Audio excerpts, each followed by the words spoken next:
talk to him Hey, about? boss, let me talk to you. We'll knock you out. 33 don't care 3 markets. Go to them. I don't want you to know them upcoming new artists. Go to my chat. What do my chat? Them stink like my money. By the way, I don't want you no nice. I only want you the river.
all for it.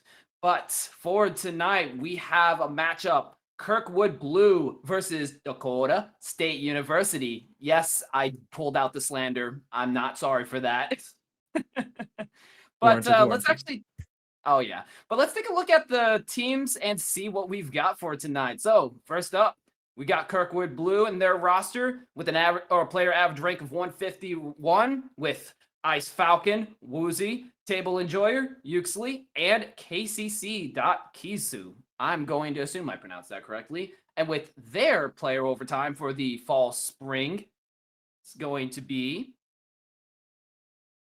Ice Falcon with not playing in the fall semester, but as of current season, 57.33 SPR, 1.69 KDR. Gosh, I wish that was me. 1.1 KPR and a survival rating of 0.35. So there's your head first, ask questions later guy right there.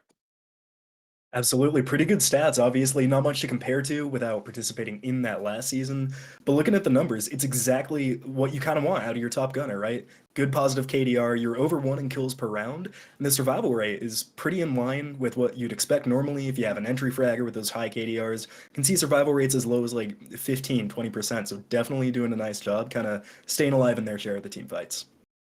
And what I find kind of interesting here is kind of the dichotomy with the KPR and the SRV. Yeah, the survival rating is a little bit on the low side, but I think it's kind of interesting how, you know, if he doesn't get an initial pick off the rip, usually he survives that round. I think that's an interesting little dynamic to keep an eye out for is if he's not the entry and doesn't, you know, take one, immediately go out after, what does he do after? That's where I'm a little bit curious. I don't usually expect that kind of stat distribution. That will be what I'm going to be keeping an eye out for. But another thing to look for is their quote. Let's see what they've got cooking for us.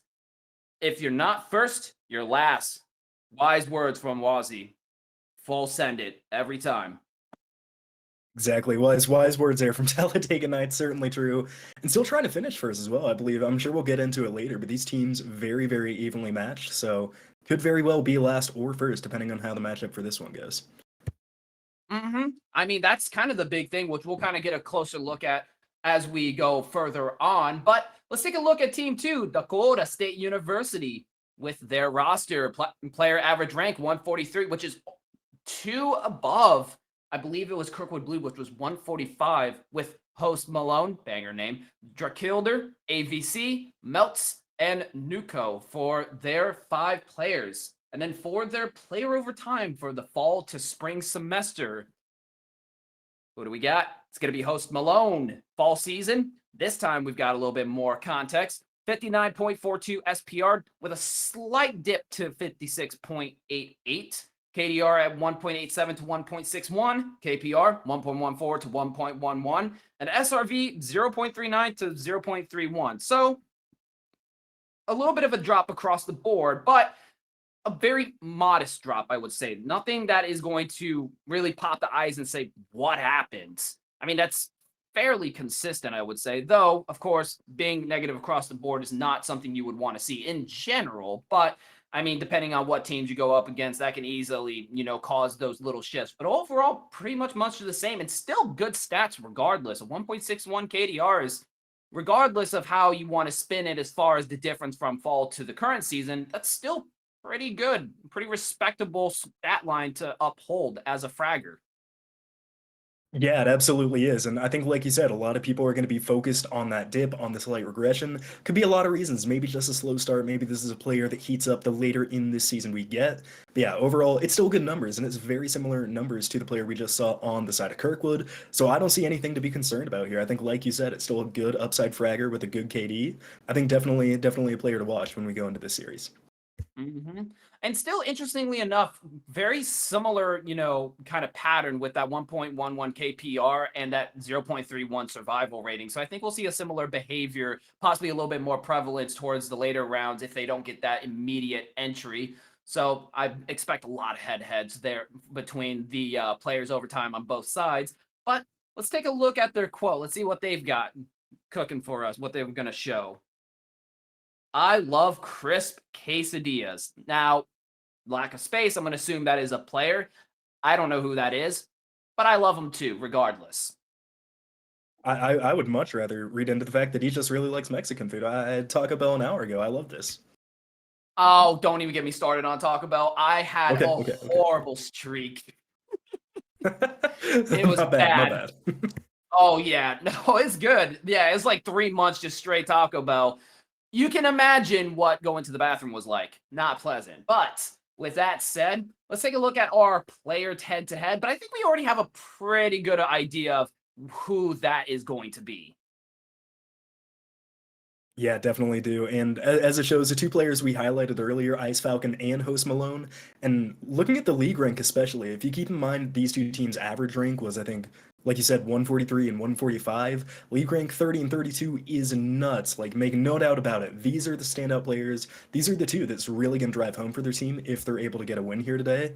And it's going to be a really important one to keep an eye on.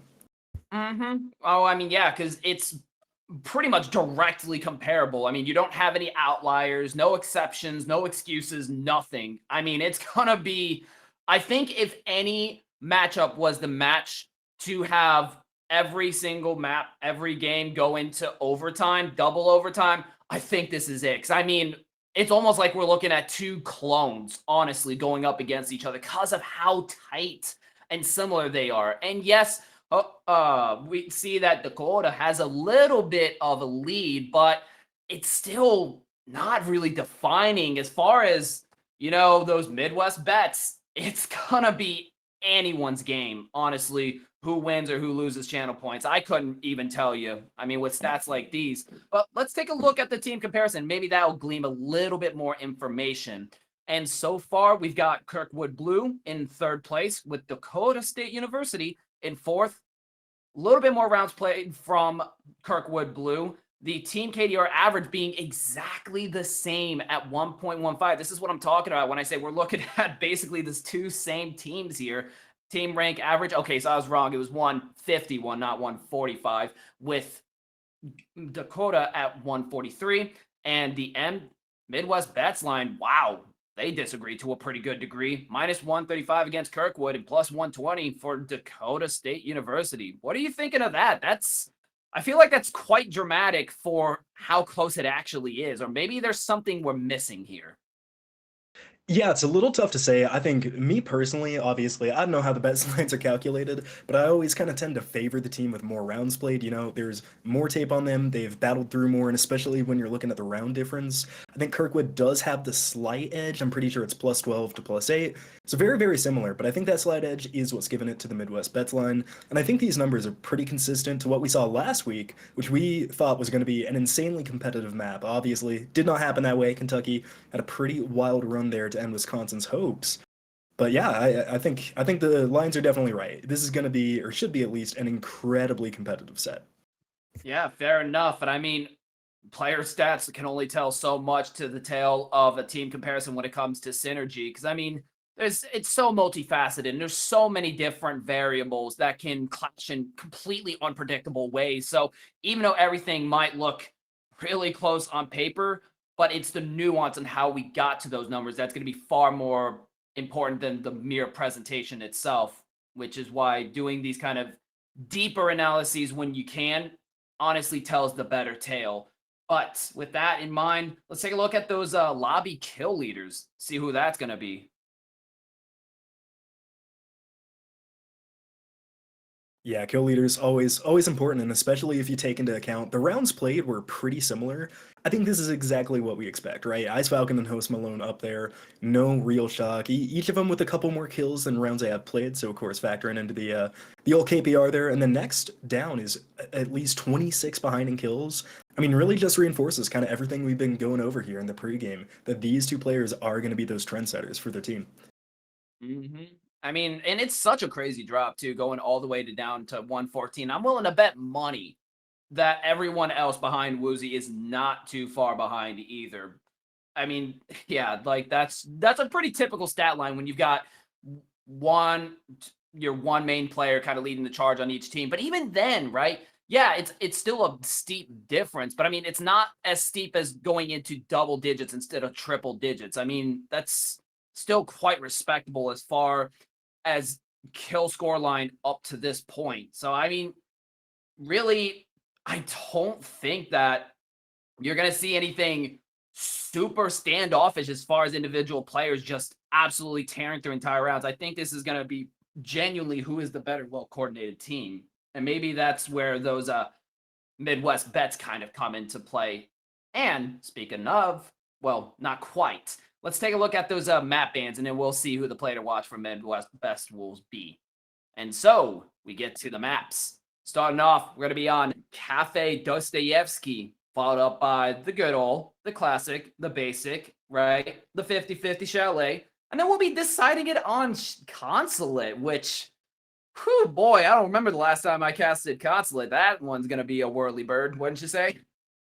Absolutely. Consulate always is. It's always so hot and cold for like which teams perform on it, which teams like it. There's really not a whole ton of consistency to preferences when it comes to Consulate, but looking at the first two maps especially, I think vertical play is going to be so important. I know it's something I talk about a lot, but on Cafe, you need to get top floor. On Chalet, mid floors, holding the top is so important for the defense. So whichever team has stronger vertical play, I'd definitely be expecting these first couple of maps to lean in their favor pretty heavily. So whoever the underdog is in this one, I think is DSU according to the Midwest bets, but they're going to have a little bit of a hill to climb to kind of contest with that if Kirkwood's able to pull that out.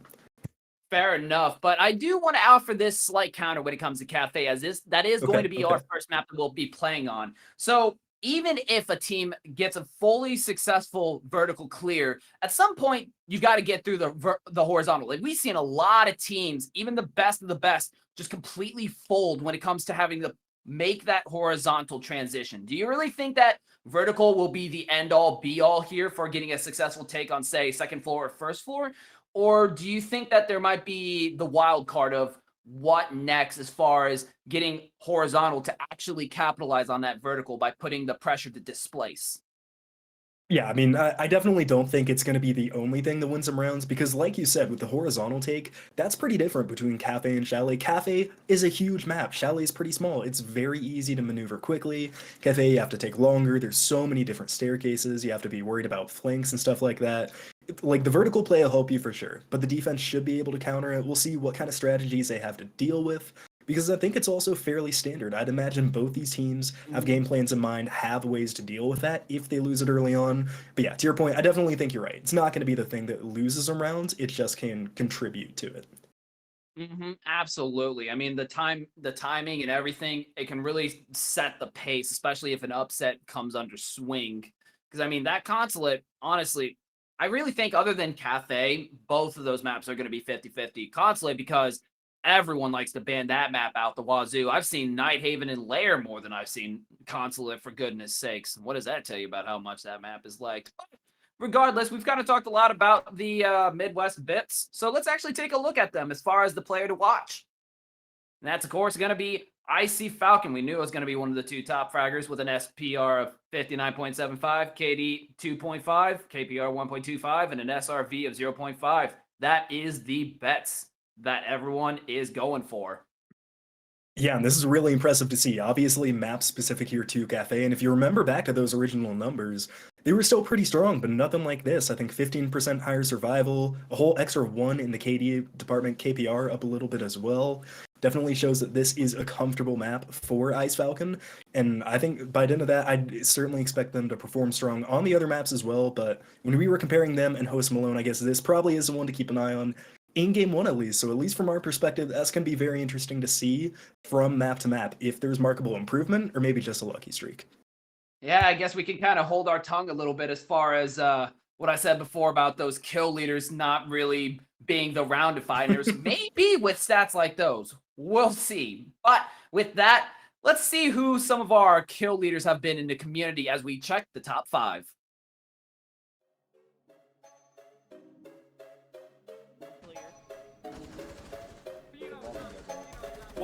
Say she wanna hear her pop, There's one in Master. She already being petty, no she don't know when to stop. Wasn't ready, heard her drop, yeah, now she petty. Rock petty, getting Becky in a drop, chop.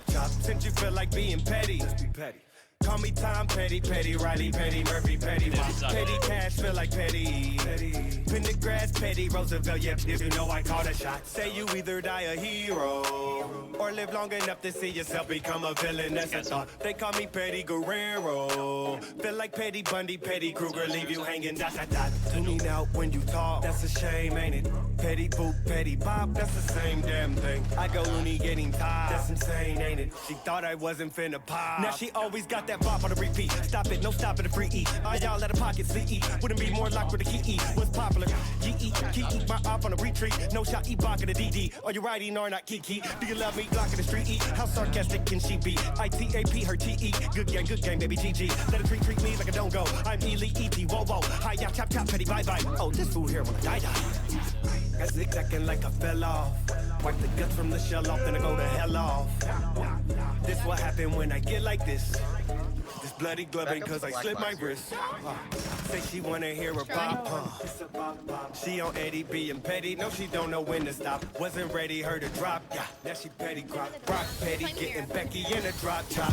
Since you feel like being petty. Call me Tom Petty, Petty, Riley, Petty, Murphy, Petty. Petty Cash, feel like Petty. Pendergrass, Petty, Roosevelt, yep, if you know I call a shot. Say you either die a hero or live long enough to see yourself become a villain. That's a thought. They call me Petty Guerrero. Feel like Petty Bundy, Petty Kruger, leave you hanging. That's a dot. Tuning out when you talk. That's a shame, ain't it? Petty Boop, Petty Bop, that's the same damn thing. I go loony getting tired. That's insane, ain't it? Whew, I gotta say, that was a nice little 2K for that last clip coming from Yuzi. I like that. That was clean. I remember, oh man, that reminds me. I forget who it was against. It might have been Purdue. I can't remember. This is back in my Midwest days. I'm sorry. This is back when, I know I bring them up a lot, but you know, I was a college student at one point. I know I'm old now. I'm 24 years old. Geez, I'm going to have my gray hairs in 3 years or so. But yeah, it was actually that same site. And I actually lost on that very angle that he took 2 off of. Just barely missed a shot. It was a little bit off. It was a 1v5, took all but 1. And yeah, I got refragged right at the very end. I couldn't follow up. But yeah, I mean, that's a tough retake. So, I mean, props to pull off something like that. But with that said, we are about to get started in just a moment. So, Fisher, what are we thinking about the map bans? I'm gonna say probably nothing too crazy, but also just a quick question for you. Did you see the Siege X perchance? I did. I watched it while I was in class, so very, very smart strategy from me. But yeah, it's looking pretty cool. I think there's a lot of good changes in new game modes, specifically 6v6 is going to be interesting. I don't know how I feel about that, but definitely excited for the future this game holds. I mean, getting to see Siege X and Midwest R6 in the same day, every single viewer, so lucky today.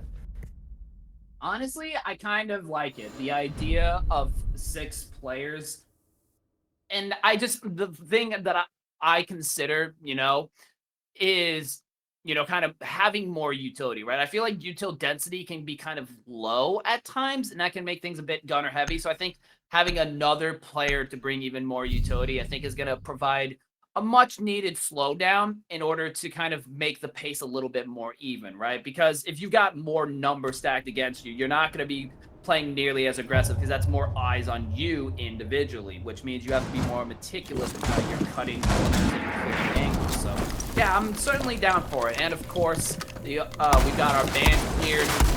Kind of skipped over that just because I was expecting the basic stuff, but actually Dakota actually went out with a castle ban, which not sure how to feel about that. I mean, I see it. I certainly see it for second floor and first floor, but is he too strong to be banned? That's where I'm a little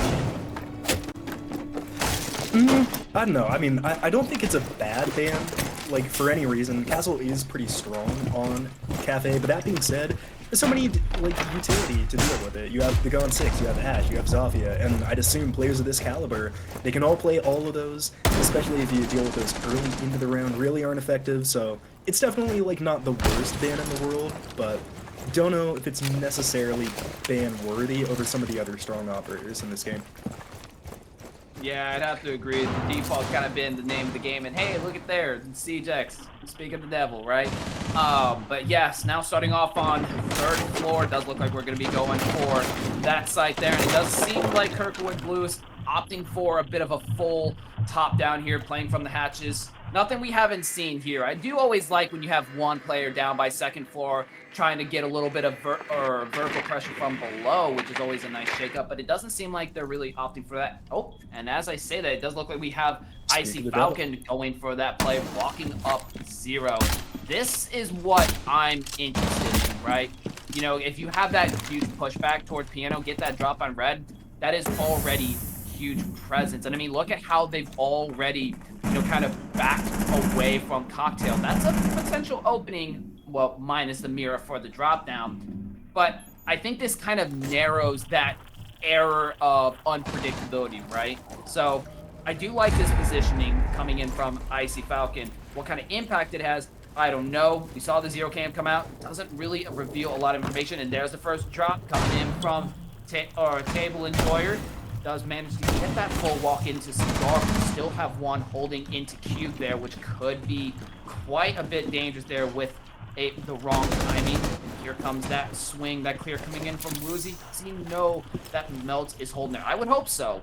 Pretty common angle, but so far playing it really careful, but not Melts though. Being a little bit more aggressive, looking to possibly go for the swing, but it's crazy how this hasn't been cleared for so long. Time's going to start ticking eventually, and now the problems are starting. ABC taking Icy Falcon, and that's your bottom player already out of the picture. Melts finally looking to get his work in, takes Woozy down, but gets refragged by KCC.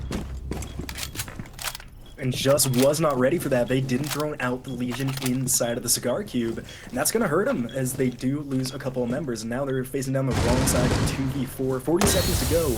Still plenty of time to work with. You have 2 guns on the Finka in the Dakota lead. This is going to be difficult because here come the defenders. They are closing in on the last remaining attackers. Huxley taking a lot of damage at Cigar, and they're going to fall, make it a double for AVC. And the cleanup from Z-None. How about that? Dakota State opens with a strong defensive round. Oh yeah, I mean, if it ain't broke, don't fix it. And there really wasn't much broken from Dakota State. They tried to push into Cigar, but they never cleared that cubicle. They never cleared Cigar box. You have to know that there is going to be someone there. And we saw minimal presence from Repel on Piano as well. You just can't really funnel like that. That's kind of what defines that site in particular as being difficult to play around because of the fact that you cannot just run in and funnel like that. You're going to have those choke points, and you have to respect Piano, deal with that box, and it seemed like none of that ever really happened. So yeah, they paid the price deeply. So going into the next round, now on to first floor. See if maybe they can step up their clearing speed for the top down. That was a bit of a shake-up as Dakota State cleaned that up with pretty much relative ease. Yeah, they really did. I was a little surprised it was Melts inside of the cube there instead of the mute with the C4, but it didn't really hurt him a whole ton. When you go undroned, doesn't matter if you have a C4 in your hands. Still able to get that impact kill. And now going back down to the kitchen, this is where we're going to see some of that vertical play we were talking about, but more importantly, I think the first chance to see Kirkwood on the roam clear. It's such an important part of this map with it being so big. Being able to do it quickly is going to be the key, but they haven't brought a Jackal, haven't brought a Deimos, so instead they're going to be relying on drones and this Nomad to keep those flanks in the air. Well, fortunately for Kirkwood, we don't see anything like a Vigil or a Mozzie. Of course, you still have a Mute, but a lot of those are going to be oriented towards first floor due to how many drone holes and spots to hop around there are. So this does give them a lot of mileage out of their drones. But the thing that I'm more kind of curious about is whether their droning efficiency is going to be good, because as we saw from the first round, there really wasn't a whole lot of that, especially towards, you know, covering some of the essentials, right? Other than the 0 drone from Icy Falcon, it wasn't too much, though a lot better here, already getting a confirmation of effectively no presence on the 3rd floor, no presence on the 2nd floor. This is pretty big because it allows them to get real jiggy with Fuse, who is being ran by Uxley at the moment, which to me is particularly dangerous, right? Being able to take 3rd and 2nd floor with relatively no contest, and now you got Fuses. This allows you to immediately pivot to horizontal with plenty of time available, as well as holding on to vertical. That is trouble. Although, we've got Host Malone looking to possibly make a little bit of trouble over down by main red stairs, and that walk-up could be big to try to slow this down. So far, they've taken full control of these floors with no pushback, thanks to the really good droning coming out from them. KCC taking some minimal damage, and now the first troublemaker is going to be Host. We do see those pucks starting to go out, and it does actually catch one. It's going to be Z-Run going down. That's already a big start. But there's still trouble. Icy Falcon going down, and that's going to be another pushback coming in from Melts as well. That's a twofer and a Nomad down, which means Host Malone's going to get to do all the roaming, skedaddling that he pleases. Huge double kill coming out there for Dakota State, but Kisu evens it back up, picks up Melts. It's been a troublesome player for them to deal with, and just as we say that, Hudson falls, Kisu and Wazzy now. Last two attackers remaining for Kirkwood, and still a lot of C4 in hands from Dakota State. While he falls to the T5 yet again, Host Malone with a double kill this round, trying to extend that one to a triple. And it's all Kisu. 35 seconds left to get into the site, to get that bomb down. And it's still stuck on the windows, looking at the third floor, just knowing Host Malone lying in wait for that, and believe has one at the bottom of the stairs as well. Gonna have to be careful with 25 seconds left, but chances running thin. It's go time for the Buck. Gonna have to make that horizontal move. Already gets caught on Elysian, and they got the direct ping on where he is as well. Means that all eyes are on him. Gonna have to break this down. Tries to take that bar fight, but can't make it. Host Malone picking that one up. And it's gonna be a clean round yet again for Dakota State. And this is kind of where I see a little bit of cracks forming for Kirkwood Blue. If you've noticed how Dakota State has been playing as defense, what's the thing that you've probably noticed? It's the fact that they're not feeling real pressure, right? Yes, Kirkwood Blue is making the moves that they're supposed to, but it's not in such a way that Dakota State feels restrained or stuck or pressured to get unnecessarily aggressive. There's no real pressure, right? Phantom pressure is one thing to kind of psychologically get them to go where you want them to, but there's no real presence, which is step one. And I think that's giving way too much leeway, despite the fact that they took third and second floor relatively quickly. You still have to have some real pressure to lure them in. And I feel like there's just too much leeway for them to fight it out, guns a-blazing as they please. And Kirkwood's paying the price for that with a lot of blood on their hands, more so than Dakota. Yeah, they are looking across the KDs, not too promising so far. Only 3 kills through 2 rounds. Now a little bit of a chance to turn this one around, going on to the mid-floor sites, which I normally think of Cafe as maybe a little bit more defender-sided than attack, maybe slightly off that 50-50. But these middle floors, they can be difficult to hold for this defense. Holding that third floor is so important. Taking the mirror here yet again from Dakota there on Dakota State. Gonna be in an important position. I'm looking across the rest of the map. I'm surprised they only have the one line upstairs as well. Only 2 operators upstairs, normally ready for about 3, sometimes even 4. As long as you have white stairs and golden stairs control with a nitro in hand, you still have some level of support. So it isn't all kind of do or die there, but I do agree it can be dicey if you're not fast on your rotations, and Kirkwood does its due diligence on holding cutoffs, which so far from what we can glean, they don't have any cutoffs established, which does give a lot of maneuvering to move back, though could potentially see some pressure onto second floor. And if they can hold those stairs, then yeah, like you said, those 2 players, right? Like Host Malone is going to be completely stuck and on his own. Oh no, not the feet. Come on, Woozy. Gets a little bit of damage onto Host Malone. Nothing critical or any significant amount of damage. Just a cheap little shot to start things off. Know that there's someone still holding there. But we still haven't seen these 2 players pushed off. The intel's there, but the swing's got to come in next. And that's where I question who's going to be the first to go on this second floor clear, as we do see Table Enjoyer now taking that drop, looking to make that push into the end, or try to hunt somebody down to at least establish that control wholeheartedly. Though securing's a different matter, and nope, not going to happen. Table Enjoyer all on his own with Host Malone to shut him down, looking for another, going for that clear over into guard. There's the swing, Host Malone taking Woozy. You got a bar fight going out, not too well, as you'll see Drag take down KCC, Melts with Icy Falcon, and it's a full collapse onto Kirkwood Blue, though usually does catch one. That's Host Malone, but that's more of a refrag. And now you got a 1v4. A dire situation, no diffuser in hand. It's another unsuccessful push. No real pressure on Dakota State.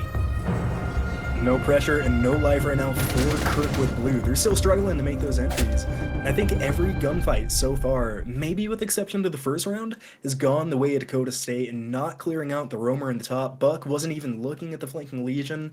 Granted, was caught in a crossfire, so pretty tough situation there.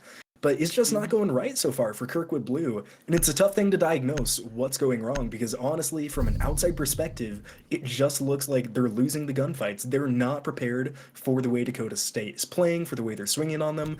Dakota State has certainly done their homework going into this map, and now they're going back to the top floor. Luckily this time though, they're going to know somebody's in the cube, and of course if you know the cube, he's not bulletproof. They can wallbang that Legion if he chooses to play there again. So I'll paint you a little bit of a picture here to kind of give a better idea of what's going on, right? So at first, you had Blitz all the way into piano, right? And then you had another player taking a whole fight out in the open into bar. Now that's not necessarily bad if you have the backup, but when you have two players so spread out, pretty much isolated against crossfires, players from below, nitros, the whole 9 yards, which Dakota State had set up for second floor, which is pretty much a must-have if you're going to leave those two players on defense entirely alone. Those are not two players working together to provide pressure. Those are two players taking basically 1v2, right? Sun Tzu's concept of divide and conquer. That's exactly what happened there. Kirkwood divided themselves, and Dakota State conquered both of those fronts, right? And from there, it was just desperation to recover, and said recovery was never there to begin with not the strongest qualifier, if that makes sense. Certainly does. Now Kirkwood gonna have to try to turn things around here in round number 4. They bring some good operators for it. The zero cams again, obviously. Icy Falcon wasn't the most impactful if we look back to round 1, but I like the idea, right? Zero cams, so incredibly useful, and was able to get them off fairly easily. This time though, Host Malone on this Valkyrie is lurking close inside a train. I don't know if they really caught out where the zero was coming from last round. Had rotated pretty far off pillar when they died, so I don't know if they'll be ready for Icy Falcon at the bottom of the stairs, but it looks like Host Malone has the twitch just outside that doorway as well, so gonna have to be careful how they play this. Luckily though, both operators on their phones right now, so could get aggressive, but the Valkyrie just without the knowledge. Here comes Icy Falcon, wonder if they've heard him. Gonna come into view right now and should fall down, but no, Icy Falcon gets the shots back, nearly kills Host Malone. Gonna have to run away half health, but the Valkyrie is lower. The Twitch now is starting to make work of these mirrors. Honestly, I like this attack coming in from Dakota State much better. You've got another player, although still split up, that's still divide and conquer against them, which not the biggest fan of, but I do like the fact that, you know, Icy Falcon didn't just walk up blindly, knew that was not going to be free again, which it wasn't. A lot of pushback from Host Malone. Still, thanks to due diligence, does manage to get some really good shots out as Host Malone got a little bit antsy there and does ultimately go down thanks to the re-walk up coming in from Icy Falcon. But I mean, this is just so much better, right? It's not one-dimensional. There's another element to it, which is that walk up from first floor, keeping an eye on the cocktail, new balcony, and that just means that anybody roaming on Dakota State's not going to really have an easy fallback. That's what you want to see. That right there is real pressure, and it's having effect. Table Enjoyer taking melts. That's another pick down with 40 seconds remaining. These are good odds with 8-4-B3. We've got one stuck on Pixel, trying to fight it out. Doesn't pay off. KCC going to see that one onto Z-Ron, put it into a 4-B2 situation. She's going to walk quite a lot of pushback, though the execution's a whole different story with Drakhill. They're taking Woozy down. Now Diffuser finally starting out. Drakrider trying to go for a prone shot to take Table Enjoyer, but the tables turn indeed as the Diffuser is down. Navy C is going to be the last one alive in Whitehall to try to save this situation. And might not be able to do so. Only 35 seconds, 4 players to kill, and a case to defuse. It's definitely going to be a long shot, especially when Uxley is looking right at you and firing even better.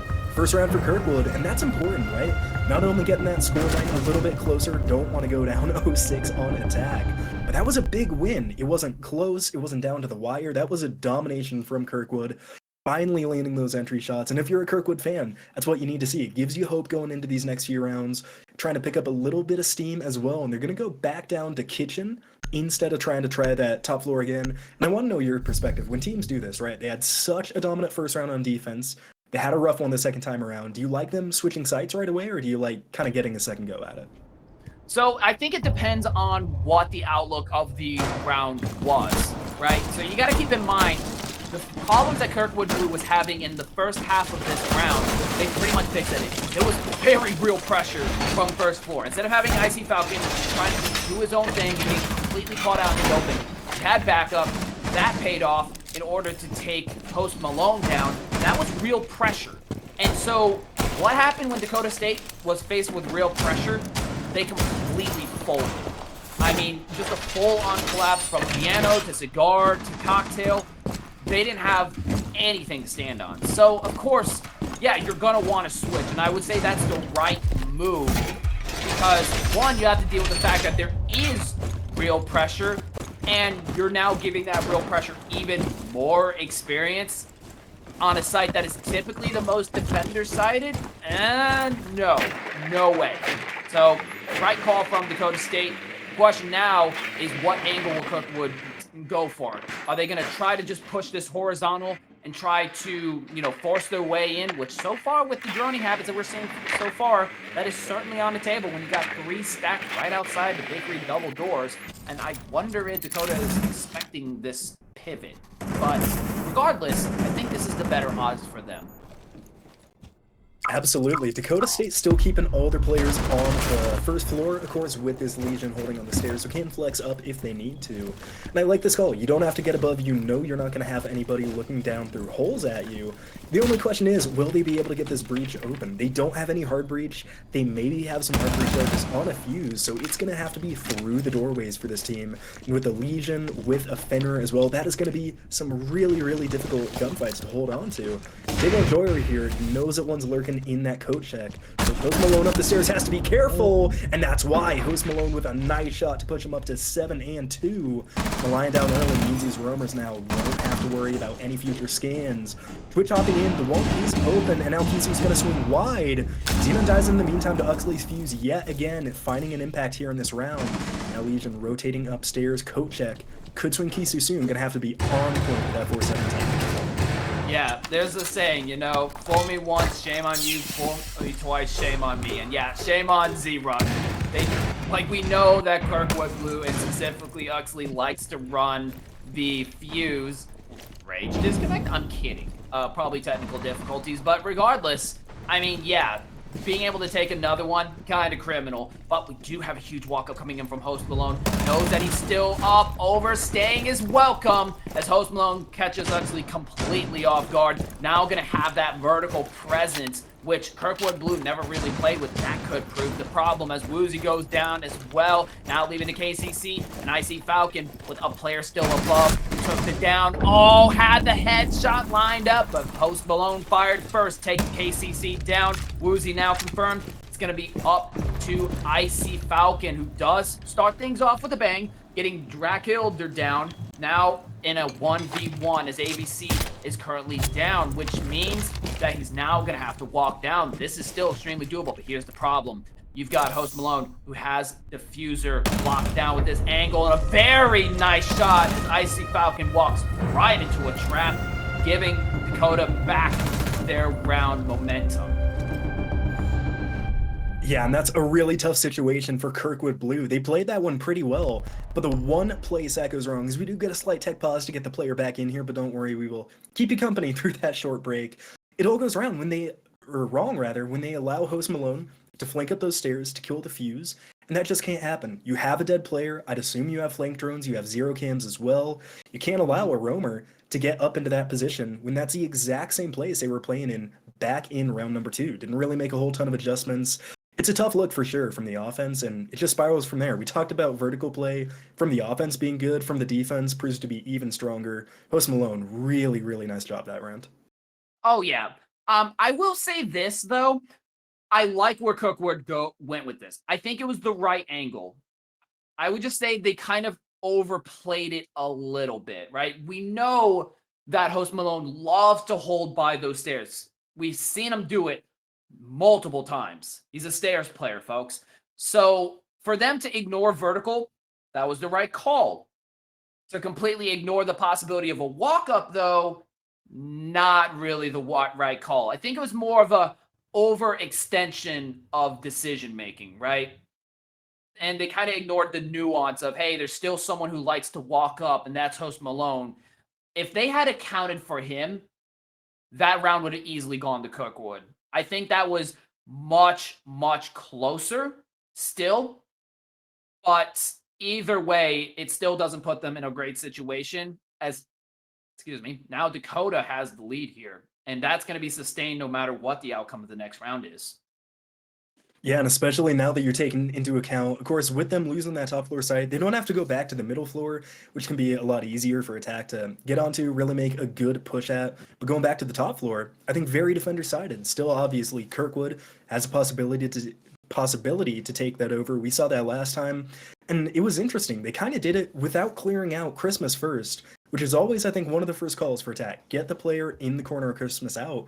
They were able to pick up with 3 kills before ever clearing out that Wamai. If you're going into this round of Kirkwood, are you trying the same thing? Are you putting more of an emphasis onto that part of the map? How are you kind of approaching this? Because you know Dakota State is going to go back up there, and they're going to be ready for your attack.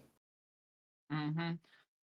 Well, I don't know if I would say ready per se, because keep in mind, and there we go, we're back, but we saw them just a little bit of offhand pressure, and they folded pretty hard. And I'm not gonna lie here, that's not the strongest push to go for, a golden stairs push like that. It has its merits, but on its own, it doesn't really help too much as the guard push. The fact that that position alone was enough for Cigar, Piano, Cocktail to just collapse like that, I don't think is what you would call expected.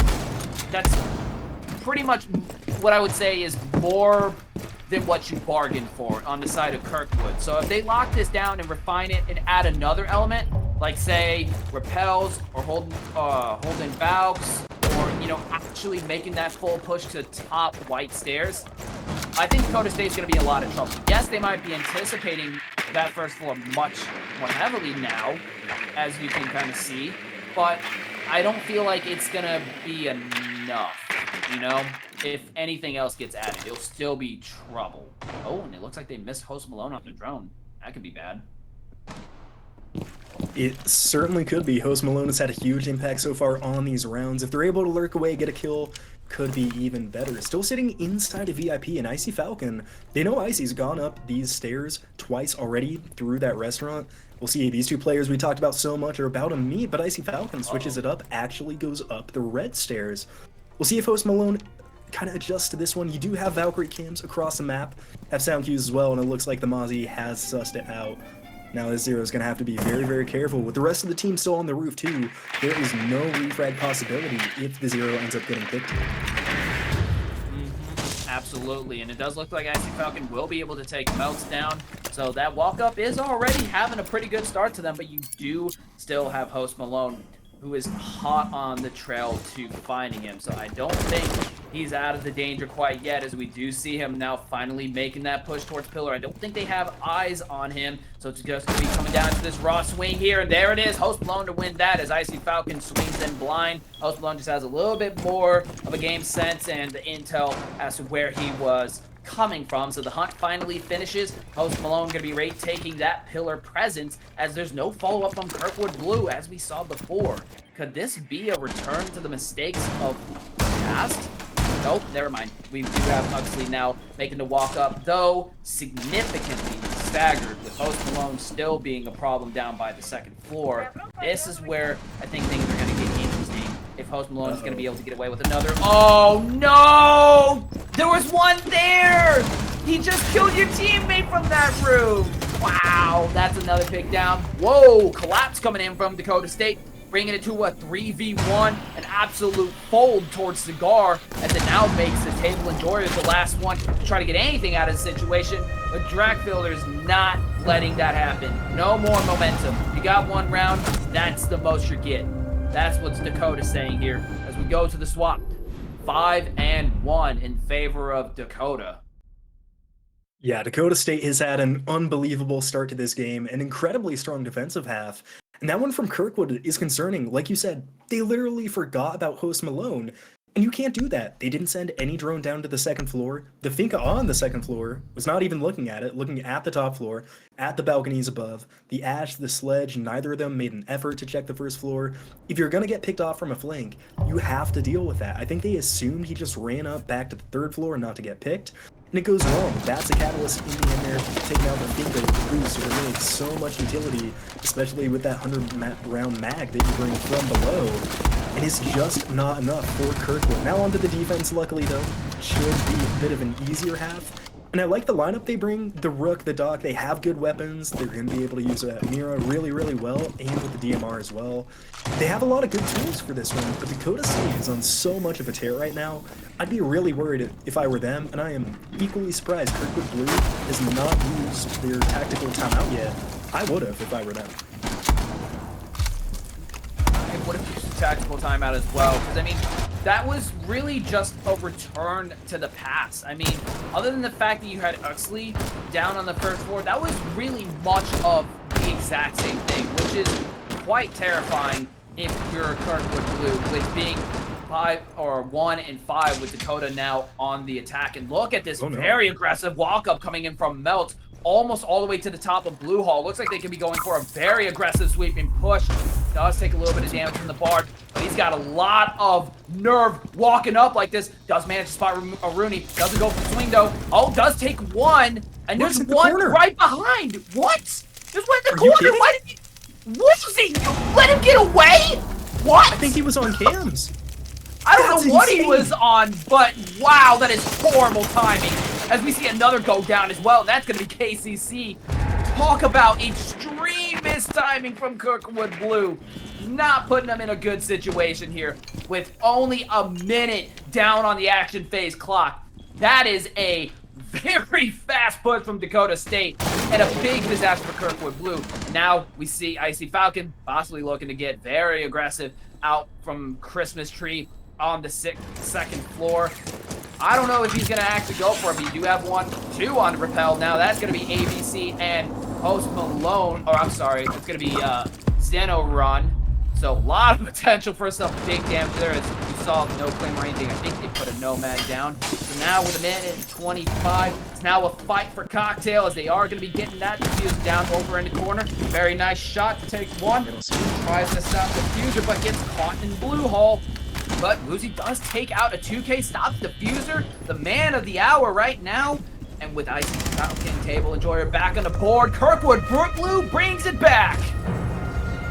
In one of the weirdest rounds of Siege I have seen in the past couple weeks, Kirkwood somehow manages to pick that off. I mean, before any more analysis, criminal that the Buck literally walked through barbed wire too. I don't know how nobody heard him on the stairs through the Rooney gate. Zero response, was able to get out of there for at least a few seconds.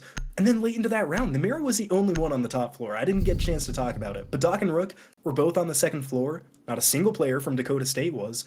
All they had to do was kill the Mira, and they had the entire floor free, and they just overlook it. Kirkwood somehow claws that round back. It's a little bit of a head scratcher, but you know, I'm sure they're happy for it either way. Get one round on defense at least. Now going down to the kitchen, using, I think, the exact same operator lineup. I can't quite remember. No, they had a Mira instead of the Mew.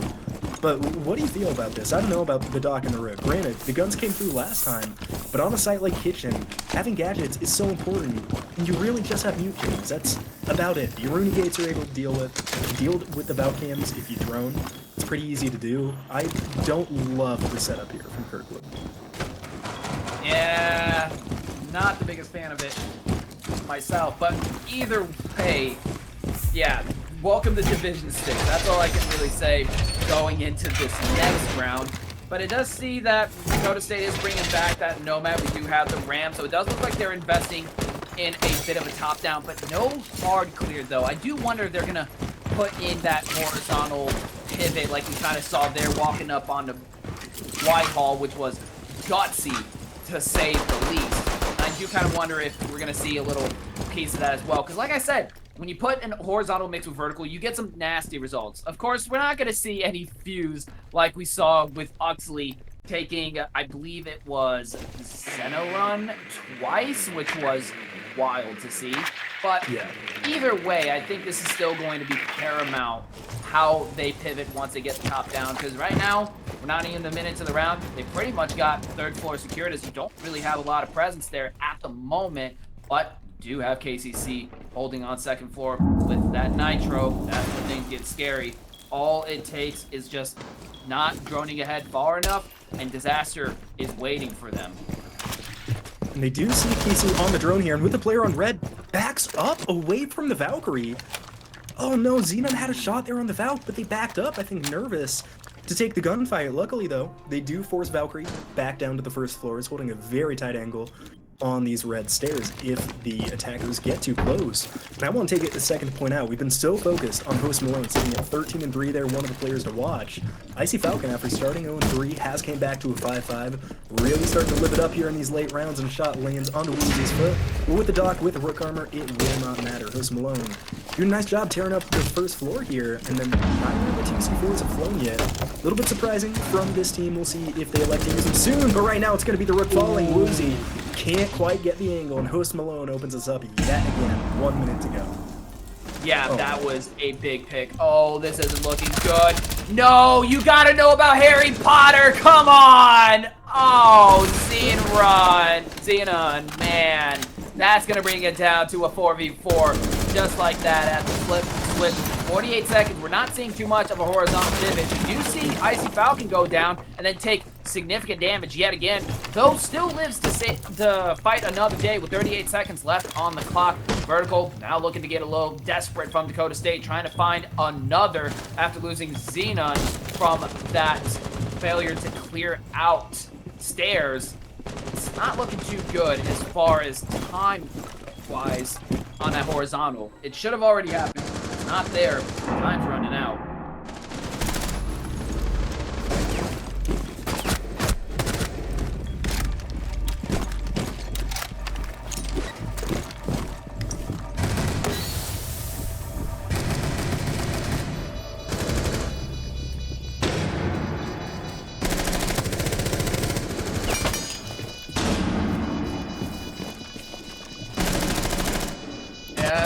Unfortunately, we're both down at the moment. We can't really see anything at the moment, but let's see.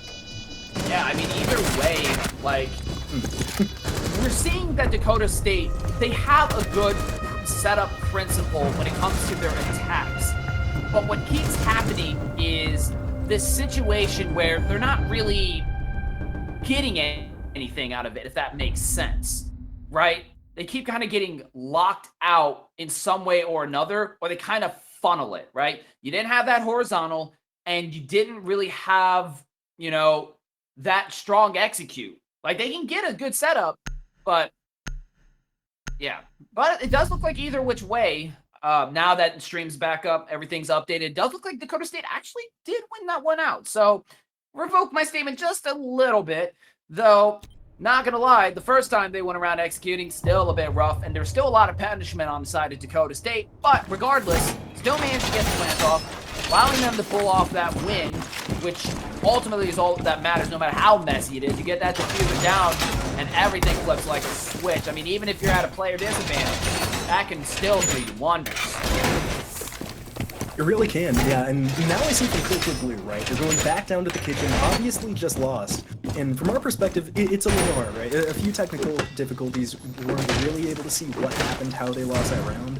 But bringing back almost the exact same operator lineup, they trade out the Valkyrie for a Frost, which, if a team is droning, like Dakota State has, minus that Harry Potter play, the Frostbacks aren't going to do a whole ton. I'm normally not a big fan of running back the same operator lineup, so when it didn't work in the previous round, from what I can see, no difference either in the makeup, but the spawn peak this time does ring out, and that's going to be the ram down, a huge pick. We did see Host Malone on that sledge play a very big role last round, had 3 kills, had the vertical pressure, and had his life taken out. Kisu on a tear. The Rook Menace gets to open this up. How about that to save Kirkwood Blue from the brink? Yeah, that's certainly a way to do it.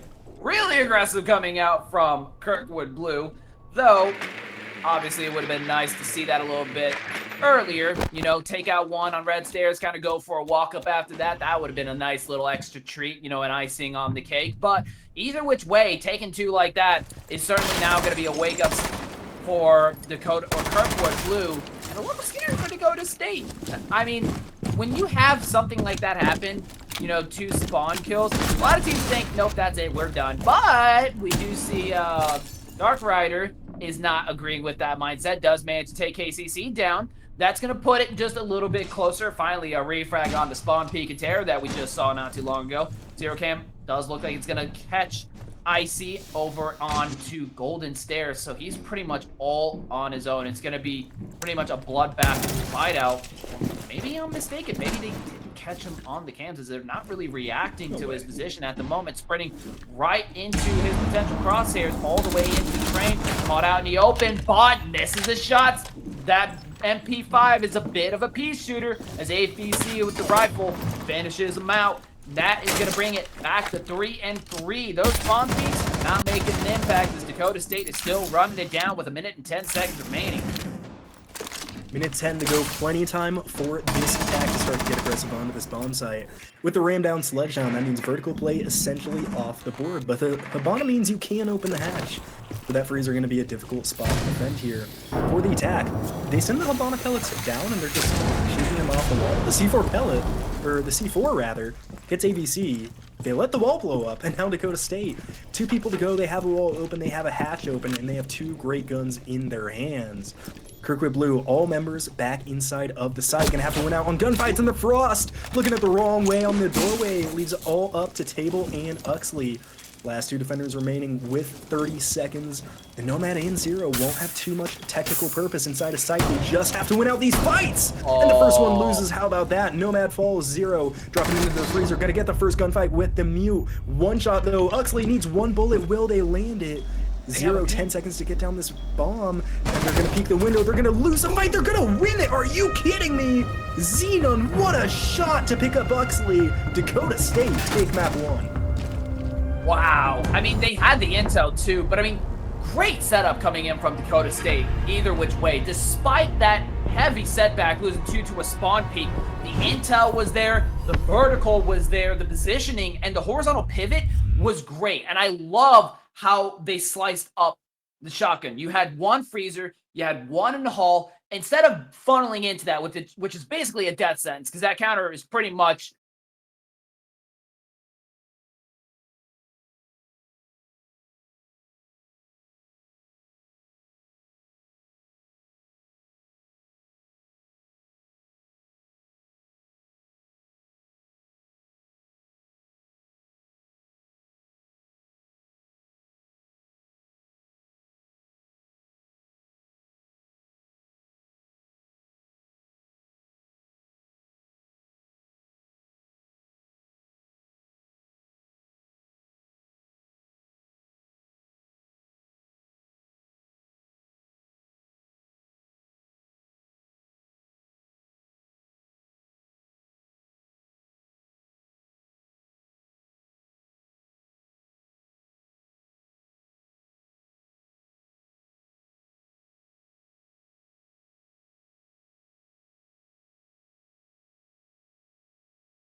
petty bop, that's the same damn thing. I go loony getting tired, that's insane, ain't it? She thought I wasn't finna pop. Now she always got that bop on the repeat. Stop it, no stopping the free eat. All y'all let a pocket CE. Wouldn't be more locked with a key E. What's popular?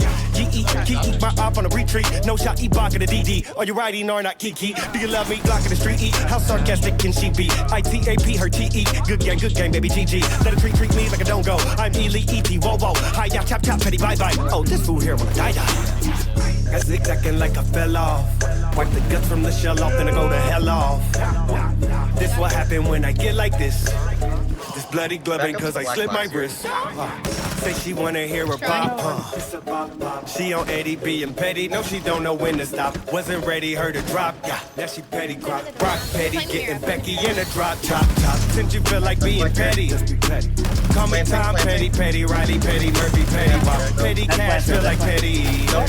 Pin the grass, petty, Roosevelt, yeah, if you know I call a shot. Say you either die a hero or live long enough to see yourself become a villain, that's a thought. They call me Petty Guerrero. Feel like Petty Bundy, Petty Kruger, leave you hanging, that's a dot. Tuning out when you talk, that's a shame, ain't it? Petty Coop, Petty Bob, that's the same damn thing. I go loony getting tired, that's insane, ain't it?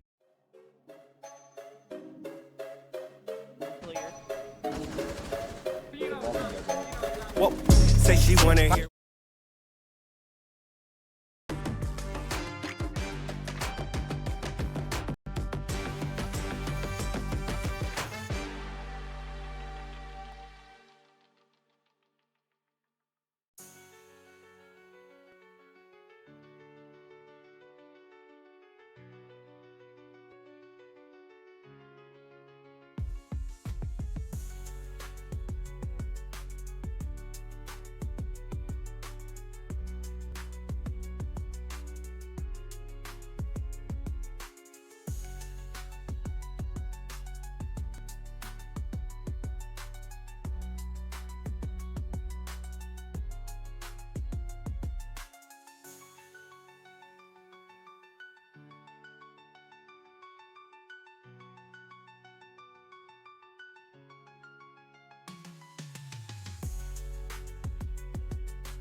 All right, and we are back, folks. We just saw a very interesting first game on Cafe Dostoevsky. If you missed it, it was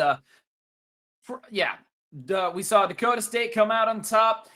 We saw some pretty criminal plays like Buck walking all the way up to Whitehall, swinging into Cocktail, and right behind him we had a rook who was on cams who missed the whole thing. So that was certainly a game, but we're now going to be moving on to map 2, which is Chalet. This is our 50-50, so get ready. We can either end it here or bring it out to map 3. Going to be interesting to see what happens here in map 2. And Kirkwood Blues starting on the defense. It's going to be a bit of a question mark for me. I know I remarked at the end of map 1, their defenses were rough. The attack had its moments. The defenses, I don't think were impressive, but luckily, I think Chalet's a much more standardized map, right? Most defenses do the same thing, they hold the same rooms, they play the same operators. So I would assume on this map at least, Cafe, much more customizable. I'd certainly expect some stronger play here in the first half for Kirkwood. Yeah, it's certainly more standardized, so you're not going to have to really worry as much about that adaptability, which did seem to be on a bit of the weaker side for Kirkwood, but I'm not so much scared about their defense. I am more scared about their attack. And the reason, or no, that was Dakota State, right? No, it was Kirkwood Blue. I'm sorry.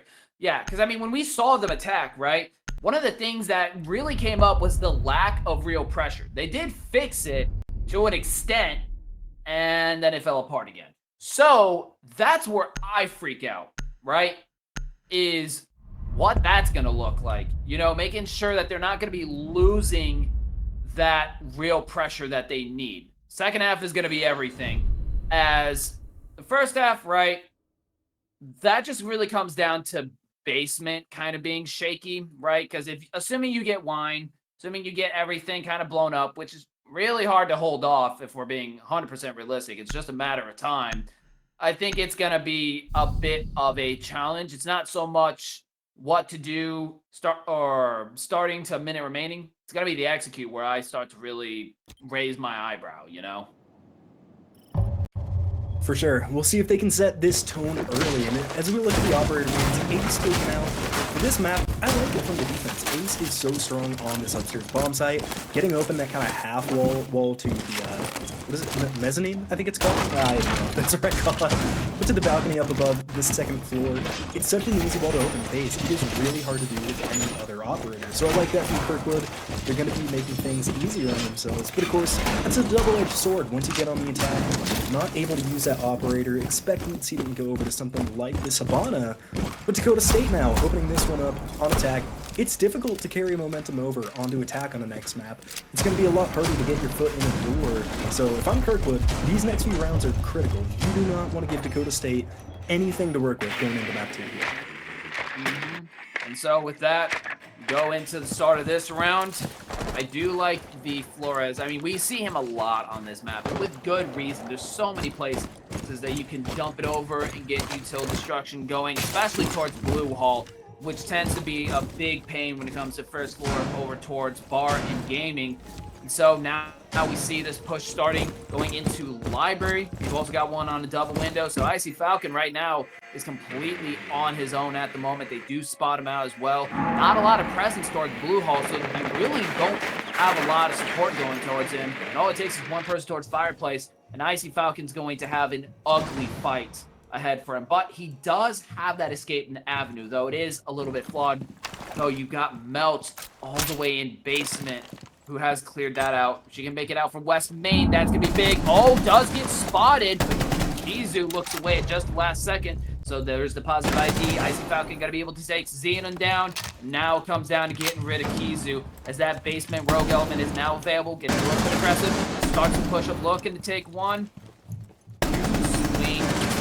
Not able to really get a good angle on the Kizu anytime. He goes for the peak, does retreat towards Blue Hall, and that means Icy Falcon's going to be able to maintain that first floor escape option. So greatly done from Kizu to keep up that pressure. A huge pick from Icy Falcon as well, getting that Heartbreak down. Nobody else has secondary charges that we can see. Of course, Zafia went with the Claymore, so Dakota State now won't be able to open any hard walls. And you got to think Kirkwood Blue know about that, and they're going to be ready. But they have a lot of players playing outside of the site. Castle and Doc both on that first floor. Doc now coming back down the stairs. Would have seen the C4, would not see the Ash though. Melts finally gets their payback after a long fight with Kizu as well, who's still waiting at the top of these stairs. Drone out, does not catch a castle. Okay, sees the castle. Does the castle think the drone didn't see him? Did the drone not see the castle? No, he has. No, it sees him. What? Okay, maybe not. The way that whole engagement went out was a little bit weird as far as the foot pattern goes, but regardless, now a 4v3. That is going to be yet another player down. That's Melt, and now pushing through one of the worst funnels possible. This is kind of a dire situation. Does manage to get the walk up all the way into Piano, so there's definitely that opportunity there, but she's pretty much all alone, unsupported. Host Malone able to catch Wazzy, which is going to be huge. Kizu taking killed her, and Table Enjoyer to finish it off. Very nice round. Very nice opening round from Kirkwood, able to take down Dakota State pretty easily. I gotta say though too, I'm like a little shocked that the drone did not see the castle. I don't know if you gotta crank the field of view, what's going on there, but the drone was in the room with the castle and it didn't see it. That was a very unfortunate series of events there for that Ash. Yeah, the way that clear just went out was really confusing. I mean, at first you saw Castle kind of back off as if he got spotted. as he should have. But the way that Ash kind of lackadaisically swung into bottom stair or bottom west main stairs, crouched, almost was like she expected it to be clear and was just sneaking up for the trophy hall, kitchen hall, which tells me that she somehow missed it. Or either that, just the foot movement wasn't really quite there. That was really hard to decipher there, but either which way, losing your hard reach, losing your rogue element, and pushing into that funnel where, honestly, in my opinion, that's where you want to pivot into Solarium, but that's not what happened. It's a recipe for a disaster either which way. It really is, and this is interesting by Kirkwood Blue. I'd love to get your opinion on this because it feels like in recent weeks that I've cashed Chalet, it seems like a lot of teams are going to the middle floor bomb sites before they go down to the snowmobile garage. I think this is honestly the first time I've seen snowmobile in 3 weeks of casting Chalet. So I want to know your perspective. Is this just something that high-level teams are doing, going to the middle floors? Like, is the basement still viable? I guess, what's your opinion on this bomb site? Because it seems like it differs wildly from, like, the ranked point of view. So, when it comes to basement, in a ranked standpoint, it's effectively suicide. If you're playing it in that front, you're going to be in for a really, really bad time. And so, the biggest challenge is you need to invest in first floor, maybe a little bit of presence onto second floor in order to stop that vertical control, and you need to invest in order to stall, displace, or just outright prevent at least one of those walls from getting open. You can't have both of them, otherwise it's going to be a bloodbath. Like, you have to keep something, whether it's first floor presence, one of those walls, there has to be something, right? And usually you'll either see defense invest heavily into finding one of those things that they're going to choose to secure with all hell on earth, or, you know, they're just not going to go basement. And so far, it does look like they are going for that blind wall, and they do succeed in popping that open. I don't think they have the main garage wall open, so they do have that anchor point there towards Snowmobile. They'll walk down towards main stairs without a second floor presence, can easily break that down. This is where things get interesting. You have Kizu still on top of Solarium and walking down towards the west main stairs, which can be extremely dangerous considering they don't really have a check for that right now, as you can clearly see with Thermite focusing on Blue Hall. But you do have Grim finally catches Kizu down by Solarium stairs, gets a little bit of damage out. You've got another player over by first floor looking to make trouble as well, and that's gonna be Icy there, and that's one going down. Thermite able to take Woozy down. That's gonna bring it to a 4v5, but that's gonna take one in turn. It's now a 4-4. Aggressive swings really coming out. Grimby's gonna be able to catch one out in the open. That's going to be Table Enjoyer. Double kill coming in for Thermite. 35 seconds on the clock. Now the push-in is going to be critical here. They have the player advantage, but the lockdown is going to be the dangerous part. But it does look like Kirkwood Blue is already falling back towards blue stairs in those more predictable positions. Prone comes in, but the headshot comes in sooner. Diffuser going down. Kizu going down as well. And that's going to be thanks to a very nice long shot coming in from Cali. That's going to put it down to 2 and 3. A lot of low HP players. 4 on Kirkwood Blue. Push-up going to be rough with these long lines of sights. Stopping that wine counter diffuse with 24 seconds on the clock. Still got one above the hatch directly watching diffuser. And this is dire as Cali picks up another. Does finally get taken out in turn. Overvive coming in there. Thermite getting another as well. Or getting out. That's making this really doable for Icy Falcon. Just has to deal with this hatch player. 5 seconds on the clock. Has to push this fast, but plays it too slow. Trying to look for Grim, and it's going to be too late. Can't use. Really good effort. It was. I mean, timing just not enough, especially considering you got to get on the diffuser with 7 seconds left. You can't, like, hit it at 1 second like you can on tack. Maybe extend your time just a little bit. In a rough spot for that dock, and especially with no stims left. Already used them all on that extended roam with, I believe it was Kizu on the tuber owl upstairs, you know, using up a lot of health, not a little ton to heal up himself and the Kaid on the bottom floor. And I'm going to pose another question to you, because I know I commented on this in Game 1. I still can't believe it, but the reliance that Kirkwood has on Doc and Rook and the Arunis extreme. I mean, the Mewtwo, I don't think I've ever seen a team play this similar of a lineup, regardless of map, regardless of site.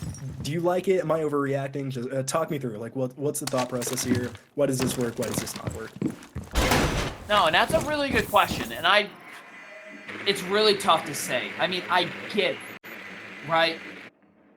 But this is where I start to agree with you. Having a Doc and having a Rook, one is excessive overkill, because one of the things that we're seeing is that they're dying alone, right? They're not really dying as a team. And that's where I kind of have to question the efficiency of that. If you're going anchor heavy, those two can be great. But if you're not really playing that close, that's where they kind of start to really become useless. So I'm not too sure how to feel about it. I mean, we're still very early on, so I would have to see more of what their playbook is going to look like with these compositions, which so far is very aggressive. With Icy Falcon doing Icy Falcon things and getting an early peek out onto Ram. Yeah, Host Malone following there to Icy Falcon. The roles have certainly changed. You know, players to watch. This time it's Icy Falcon off to the hot start. While Host Malone still with a lot of kills, unfortunately dying early here. Talked about it last game when Kirkwood Blue went back to that. They're going to the bomb site again, going down to that basement. And this time, the wall's up early, and that's what you lose with the Vigil, with the Rook, with the Doc. You don't have any utility to stop this push. We're out of that utility burn meta, but it is still not conductive to you winning these rounds. Icy Falcon still roaming on this first floor, doesn't see the player behind the bar. It's going to be Melts on the buck. Question is, does Melts know where the Doc is? No, they don't. Icy Falcon with a double kill, with the Claymore down, and with 3 attackers remaining. Dakota State do have this breach open. They have 3 players off site. I'd like to see Dakota State try to get this bomb down, but they are going to push Kisu. If they're not careful here, Darkrai are going to have a tough time getting the Rook. As the team though knows they're there, can they land the shots? Not quite. A little bit of health left, and here comes backup. Icy Falcon has entered the fray, looking for that Grim, and they're not going to fight it. It's a double kill for Drakilder. How about that? The Grim goes massive on the top floor. Yeah, that's a big turnaround coming out for Dakota State. You have that wall open. That top floor cleared by the book should have been a disaster. Out in the open when library, 2 people holding, should have went poorly, but able to successfully dissect that. That is a big pivot point. You still got Woozy towards West Main, so you still have that rogue element, but this is much more doable. Now Diffuse is starting to go down. If he can get this off, that'd be huge, but no, the penetration coming in from the MK14 EBR, gonna be able to take down ABC.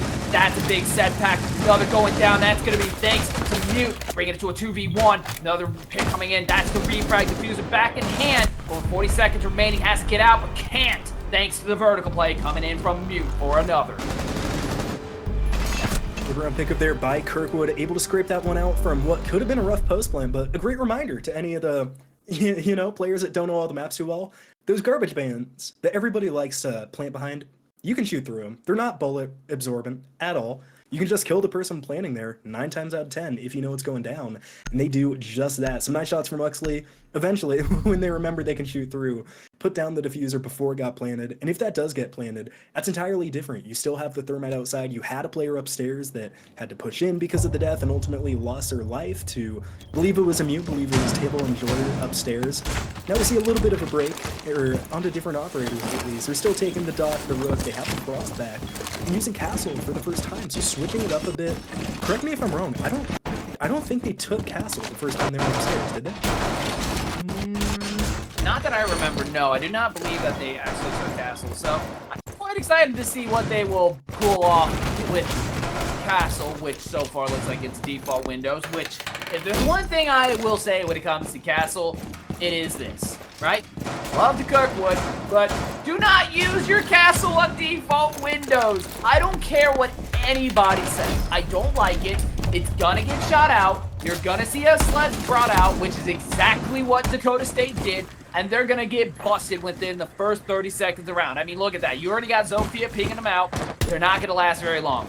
I don't think it's ever a good idea. So, I was expecting maybe a bit of, you know, putting down utility towards first floor kitchen, have someone with a nitro holding below, but like you said, with holding on to Rook and Doc for dear life, that ain't gonna happen. Very aggressive play coming in from Kizu. That's Castle able to take down Buck already. Not even 30 seconds into the round. Well, a little bit past that, but still a lot of big damage to be able to take out the Buck. That's going to be a lot less destructive capabilities now available, especially if you want to go with a vertical from the bottom up perspective. Luckily for them, though, they still have the Zafia, they still have the Sledge, so a little bit of soft destruction remaining in that team comp. Now with the Thermite surviving past the first minute, if you recall, Kirkwood did take them out very, very early on into first round was a pretty big reason why they could never get a solid attack going. But a 4v4, as one is picked up, that's Icy Falcon falling down to Host Malone, just mentioning those two players yet again, because they are all over the map so far in this matchup. Dakota State now with a 4v4, plenty of time left to get onto site to start doing their thing. We'll see if they can do that, because another defender walking right into the line of sight doesn't see them. What a shot from the balcony. Thermite with a nice one, but now with the Rook armor, can just pick themselves up, so maybe I was too quick to judge. Yeah, I mean, that was still a really good hold coming in from Thermite there. That's those cutoff angles. That's that real pressure that you want to try to establish as much as you can, because what does real pressure create? Other than diamonds, it creates fake pressure, phantom pressure. And speaking of, we're gonna see Rook able to take one completely out in the open, completely caught off guard. Now that wall will get open towards Office, but you're now down at a player disadvantage. And with 50 seconds on the clock, you're gonna have to make that push eventually. And right now, Dakota State is looking really funneled, which is not a round-winning recipe. It's not, and I love the switch we've seen from Kirkwood. I mean, outside of winning rounds, they're just winning gunfights too. The guns are heating up here for Kirkwood Blue, and that is a winning recipe. Now with the diffuser out on the balcony, looks like Xenon should be able to get in the breach if they want to, and that's a sick opening shot. You can see shutting down Huxley there. Kisu still on low health, and now back in the master bedroom, they don't have to worry about a flank. It's going to be all straight on angles for Dakota State, and here comes the case. No C4 in hand, no denial ready, and instead you lose a life. Table Enjoyer goes down. There goes a second. Kisu falls to a double kill from AVC, and all in the hands of Wazi. 1v3, ACOG knows where the diffuser is, might not know where the players are, and indeed they don't. Third kill will do it, or killed her, picks that one up, and Dakota State, just when it was looking like that one was going to die to Kirkwood, a resurgence from the attack there. Wow, crazy to see how that all fell apart the second that Icy Falcon swung that. I think players underestimate how dangerous that position is. If you have someone holding K9, you have to respect it. Either someone's going to get a very close, very aggressive swing with a headshot machine with no recoil like the MP9, or you're going to have to deal with them through K9, which means you're more split up, even less support in securing that plant, especially if the one person holding the angle gets popped off. That diffuser is just left right out in the open. But Icy Falcon gave it away with that swing, and that just gave them all the opportunity to push up the half wall and go for the plant, because everyone else was long arm, which is not advantageous in trying to prevent that diffuse position from going down. So, I mean, just, it goes to show, one small misstep can have catastrophic consequences, and indeed they were for Dakota State to take the second round, bringing it back even. Yeah, it's a big one for Dakota State. Like you said, Shallow, though, is kind of known as that 50-50 map. The attack can certainly pick up rounds here. But right when we were saying, you know, Kirkwood Blue, they're hitting their shots, they're finding their rhythm. It literally all falls apart in 10 seconds of a defense. Definitely not what you want to see if you're a Kirkwood fan. And I like what they're doing now. They're changing it up. This is what I wanted to see for, I mean, counting the last game, 8 straight rounds now. They're bringing a Thorn for the trap. They have wall denial in the Bandit, a Valkyrie Cam 2. This is the kind of adaptability we need to see out of this team if they want to win this game. Dakota State bringing a similar lineup, but luckily a versatile one on attack. Still have that fracture. But if Table Enjoyer is playing this wall, which I believe they're close to sitting in the closet, could even Bandit trick this if we don't see that downstairs pressure. And the Buck being picked off early last time means that we didn't have it last round. There's a player on the door here, though, Xenon, critical that they stay alive and is looking like they want to challenge this angle. And honestly, even though Thermite took a significant amount of damage, the fact that he's still up is so important, considering the fact that you've got 2 operators invested into this mission. Both ABC, you got Thermite as well. You know, Therm goes down, Thatcher's useless, and there you go. You got big troubles out the deck. And So now here comes the hunt. You got one towards main stairs looking at Icy Falcon. There's attempted pushback, but it looks like Dakota State is going for the hunt, looking to try to pinch this player out, which means now Icy Falcon is completely boxed in here. This is the kind of clears that needed to be happening sooner, but with those pings as well, there's absolutely nowhere to run. It's going to be a raw gunfight. Where do you swing? Apparently nowhere. Flicking back and forth, and that's going to be Buck to secure that. A big pick. The top fragger down, and now all cards are on the table to push up even further with that first player Nitro out of the way. Yeah, and you love to see this. Dakota State starting to flex those muscles, getting ready, getting the roamers out of here. Still have that castle barricade up, but with the sledge alive, will be subbed at kind of to the limit. Destroy it anytime they want. Bandit is now in solar, so he's not going to be able to trick that wall. The wall will come open shortly to Xenon, and Jackal through the downstairs gets another. Uxley on that rook with the P90 still ringing out, and that's going to be a double from Uxley, playing a tight angle here, but falls downstairs. We talked about the verticality from below, and there it is. Host Malone on the Jaeger. 2-on-3 for Kirkwood Blue. Two strong guns from the MP7 and the blanking on the name for it. But now walking into the breach, they might look to get this diffuser down, but doesn't have the diffuser. It's Buck instead, but found his first angle, and they're gonna get it. Table Enjoyer falls last on piano. They know the call. They have 20 seconds. Buck is taking massive amounts of damage from this barbed wire and electrocution. ABC puts down the bomb. These are two low health bars. This is a winnable fight for Wazzy. Has to get the first though. Buck standing outside the breach. Buck swings wide, swings true, and ABC to clean it up. Dakota State with another strong round on the top floor. Perfect kill coordination and also great positioning there. And I just got to say, I love the way that they baited Thorn there, right? Not fully committing to a swing and giving an easy target to clear out. Backing off, forcing Thorn to look towards Diffuser was perfect, because what happened there when she was focused on Diffuser, because that watch was backing off, created a sense of security. Kill Diffuser, win the round, right? The mind games. But instead, turns it around and both swing at the same time. When Diffuser goes down, she never stood a chance, even though both were low HP, which is the perfect answer. When you've got two players who are both very low HP, you don't want a situation where it's 2 1v1s, especially when you've got a pistol SMG like Thorn has, which has pretty good damage per shot, if I remember correctly. That's a losing situation. Doesn't matter, headshot, body shot, one shot, and you're down. So, I mean, the tight-knit gunfighting coming from Dakota State, the coordination, chef kiss, beautifully done. As well as that finisher, perfectly coordinated. This is the team play that is going to set them apart from Kirkwood Blue if they can hold that up. And not to mention, going for that hunt against Icy Falcon, perfect move. That's exactly what you want to do. When you have a player alone like that, unsupported, don't let him walk away. Kill! Every time. Yeah, you love to see it from Dakota State, and it's just like you talked about, like back even before Map 1 started. When you were looking at the standout players, you said it was going to have to be a team game, and that's exactly what it is from Dakota, and that is horrific. The Buck almost dies at this angle, did not see Wazzy there, who is now on the rook, still passing it around the team lineup there. Nearly got that kill, but still looking for their first inside this match. Dakota State, if they can go up 4-2, that's a really good scoreline. This map is still pretty even. That one's hard to come back from. Bandit on the wall is going to be tricking it this time with help from the Mute and with help from the MP5. Icy Falcon takes out Host Malone upstairs.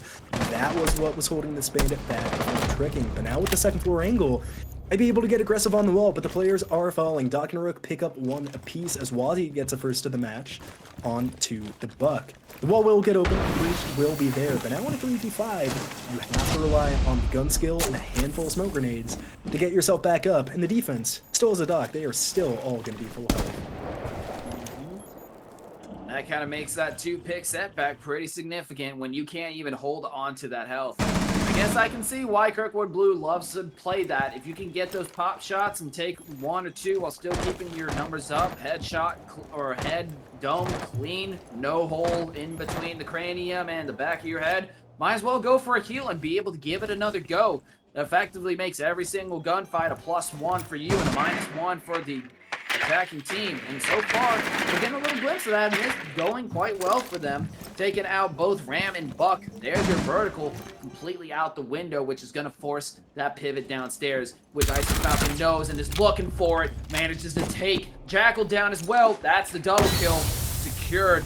Smoke's going out. It does look like they're trying to force it, which is quite risky, as there's still 2 nitros on the board. Doesn't matter when they want to pop it. And there's the first one. Where's the second? Are they going to go for it? Doesn't look like they will. But regardless, 1 catches. That takes out Thermite. Diffuser no longer in hand. And now we're going to have to split these angles up just to get a chance to plant with 33 seconds on the board. And do you think Kirkwood Blue is going to play this stupid? I highly doubt that. I mean, you might see a run out coming in from Kizu. I mean, he's eyeing it. He's got his eye on the prize. Does he actually go for it, though? But regardless, I think we can all say it at this point.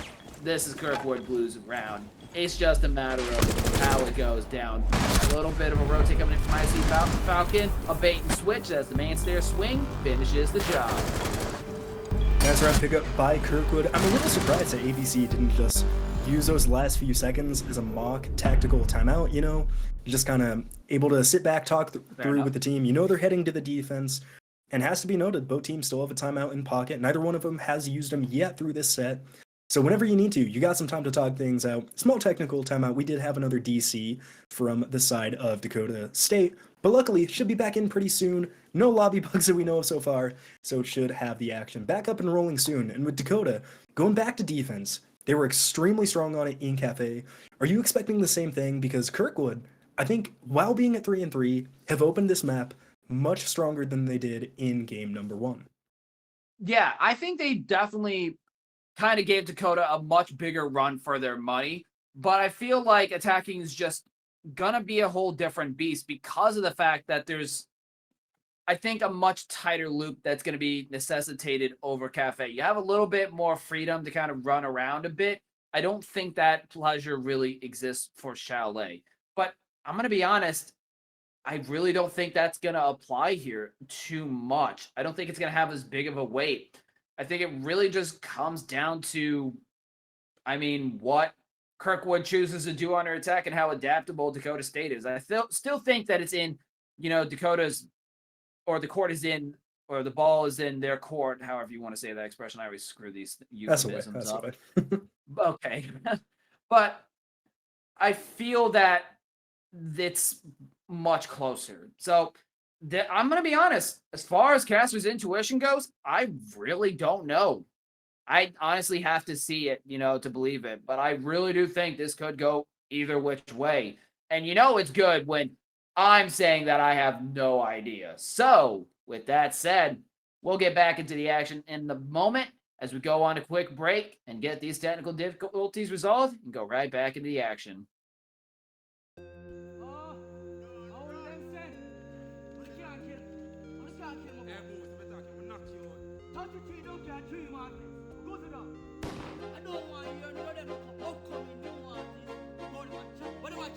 Them stink like my money.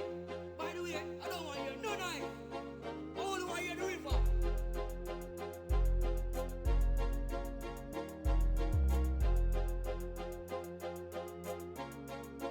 That's on the beat.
be getting Becky in a drop top. Since you feel like being petty, just be petty. Call me Tom Petty, Petty, Riley Petty, Murphy Petty, Petty Cash, feel like Petty.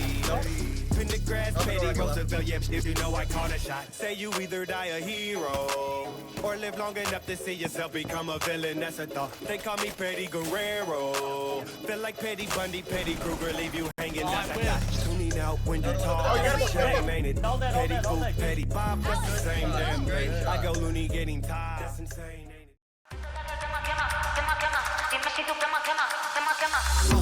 Tap tap, yeah, I want that. No lines, I don't cut back. Sweet, salty, and all that. Let loose, come get that. Can you play that back, back, back? Can you run that back, back, back? I'm trying to play that back, back, back. I want that. Tap tap, let's go, let's go. Tap tap, let's go, let's go. Tap tap, let's go, let's go. Right here, can you feel? Let's go. Tap tap, let's go, let's go. Tap tap, let's go, let's go.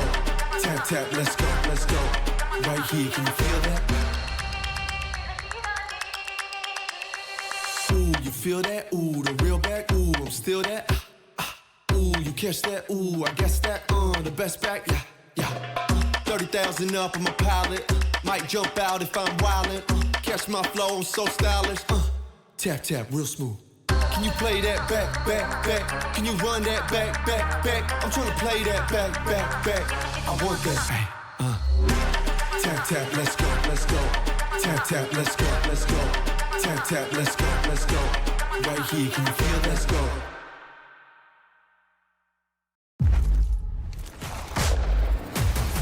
I'ma give it all I got, can't quit, can't stop. I'ma be shut it down like this. You ain't coming to my house, you ain't about what I'm about. I'm taking nothing down. Defense wins games, whatever it takes. I bring it. Defense wins games, whatever it takes. I bring it. I'ma give it all I got, can't quit, can't stop. I'ma be shut it down like this. Defense wins games, whatever it takes. I bring it out. Let's go.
know, where do you go from there?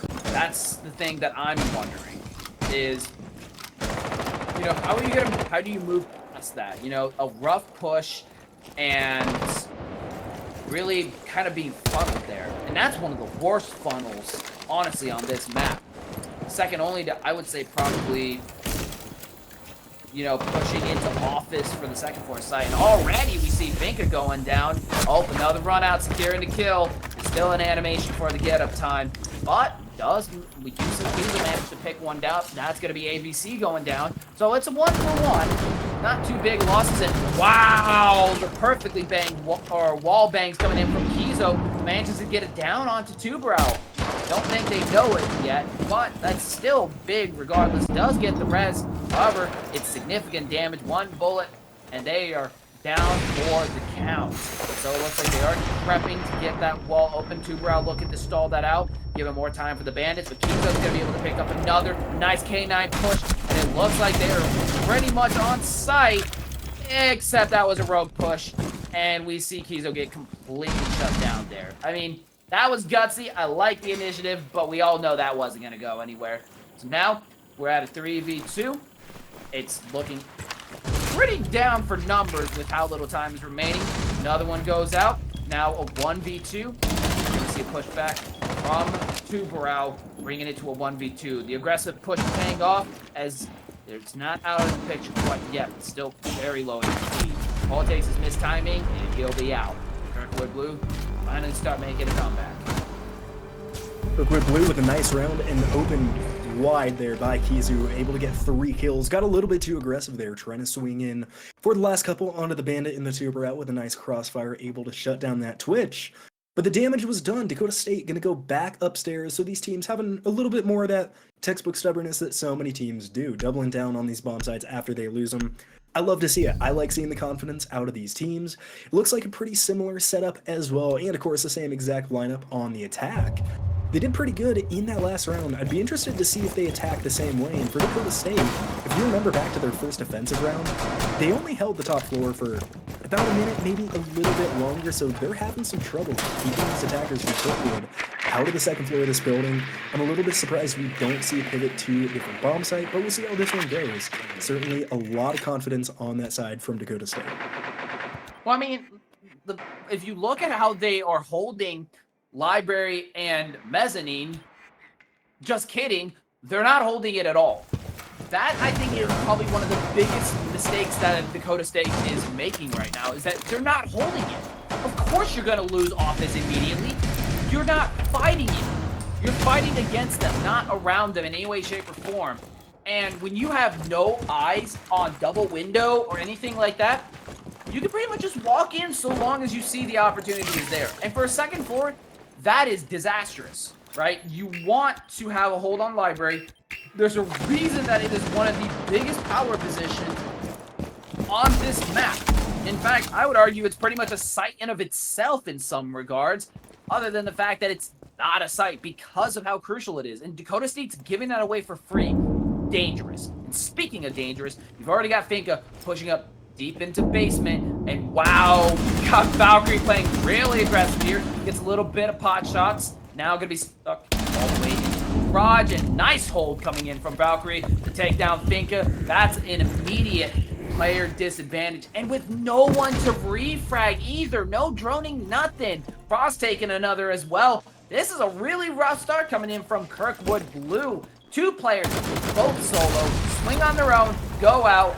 Great nitro coming in. Wow, really aggressive from Dakota State to take yet another. And this is a disastrous start for a first minute of the round. This is what you call the nightmare scenario right there. Oh my gosh, and the Valkyrie nearly didn't see the 0 standing in the lobby, but good reactions from Host Malone to take that kill down 5-on-1. Wazzy the last member, and Wazzy will not last long. It's a triple kill, flawless round, and Dakota State getting themselves back on top with a 5-4 lead here. And a nice round from them. It always worries me when we see the defense lose a round and then run a similar lineup, do a similar setup, but they play it so much better this time. They get the kills when they need them, and Kirkwood Blue just don't have a response to it. And they're going to the first floor here. So this is about what I expected in the first half. These teams kind of avoiding the snowmobile. We'll see if it pans out for them. I know Kirkwood had some mixed success on that site.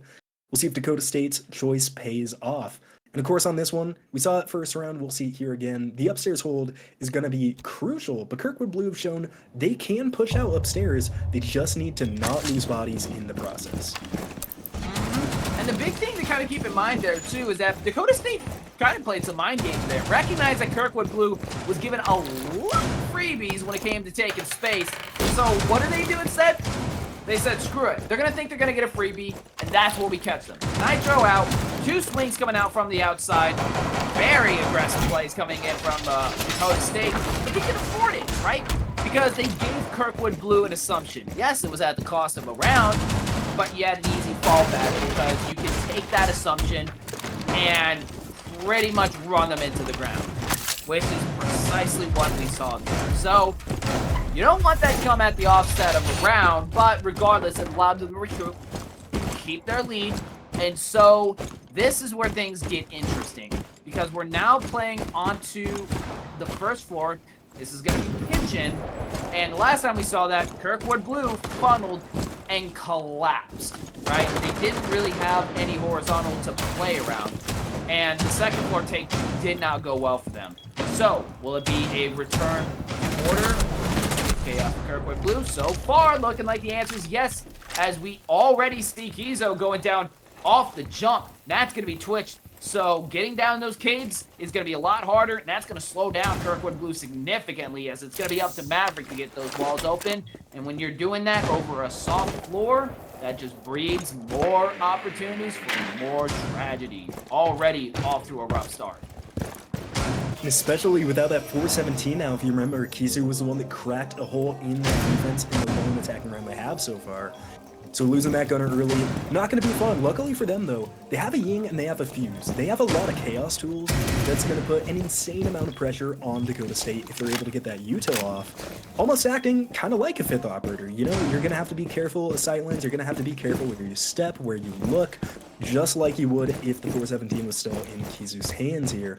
The only problem is this round, they have not made much progress in clearing out this top floor. Ying will open the wall here. Not able to keep that one closed from the Electric Claw, which put a little bit of pressure on this Legion, but still not a ton of focus. We still have a couple players in the basement. Fuse and Thermite are still trying to make their way up to the first floor. And with only a minute remaining, I'm getting a little bit concerned to see if Kirkwood will be able to push out in time, but now the main count is even with a nice shot onto Zenon. Able to get some pressure there, and here comes the Ying. Thermite is up with this diffuser. How about that? The vertical play that's so important. Host Malone with a double, and they still have to deal with this Legion. The Ying that was upstairs is now not. This is going to be unchecked aggression from Host Malone, and now the other player that's joining him, the Kaid, is back upstairs. And they're still going to the basement. I don't get it. Yeah, this is really a big tactical miscalculation. They gave up a lot of space, and I have to question why, and perhaps I will never understand that until the end of my days. But either which way, now with 30 seconds on the clock, you're going to be forced to walk up these stairs, and it's going to be a bloodbath as we see another going down. That's going to be thanks to Host Malone taking one. The refrag does go through, but way too little, way too late. Now looking for the vertical. Is he going to try to go for a drop potentially?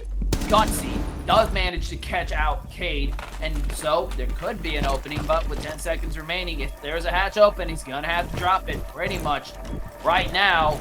But with 2 looking towards that drop, it's gonna be too little too late. He's got to be there to take it up, putting Dakota State over into match point, game, set, match. Kirkwood now going to have to win these next 2 rounds in order to push us to an overtime for a potential map number 3 on Consulate.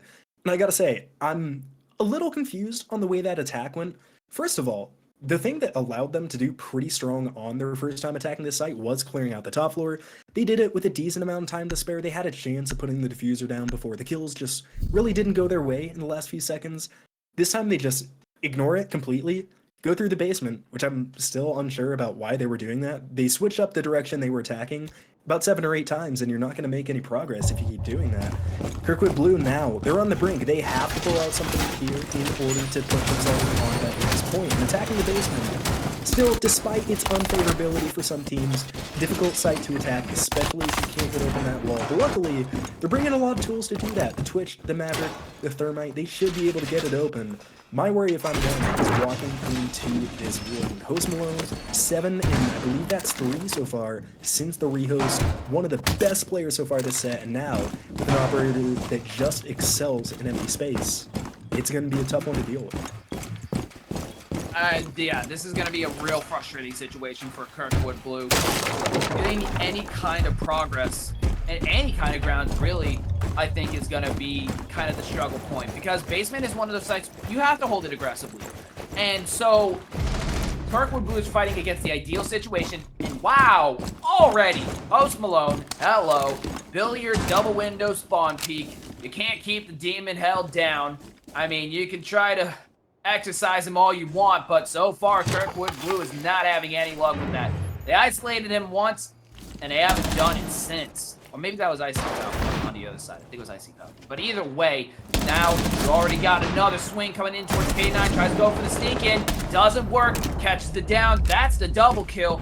Again, this is the site where you hold aggressively, and you're already down 2 players. You got a player still above.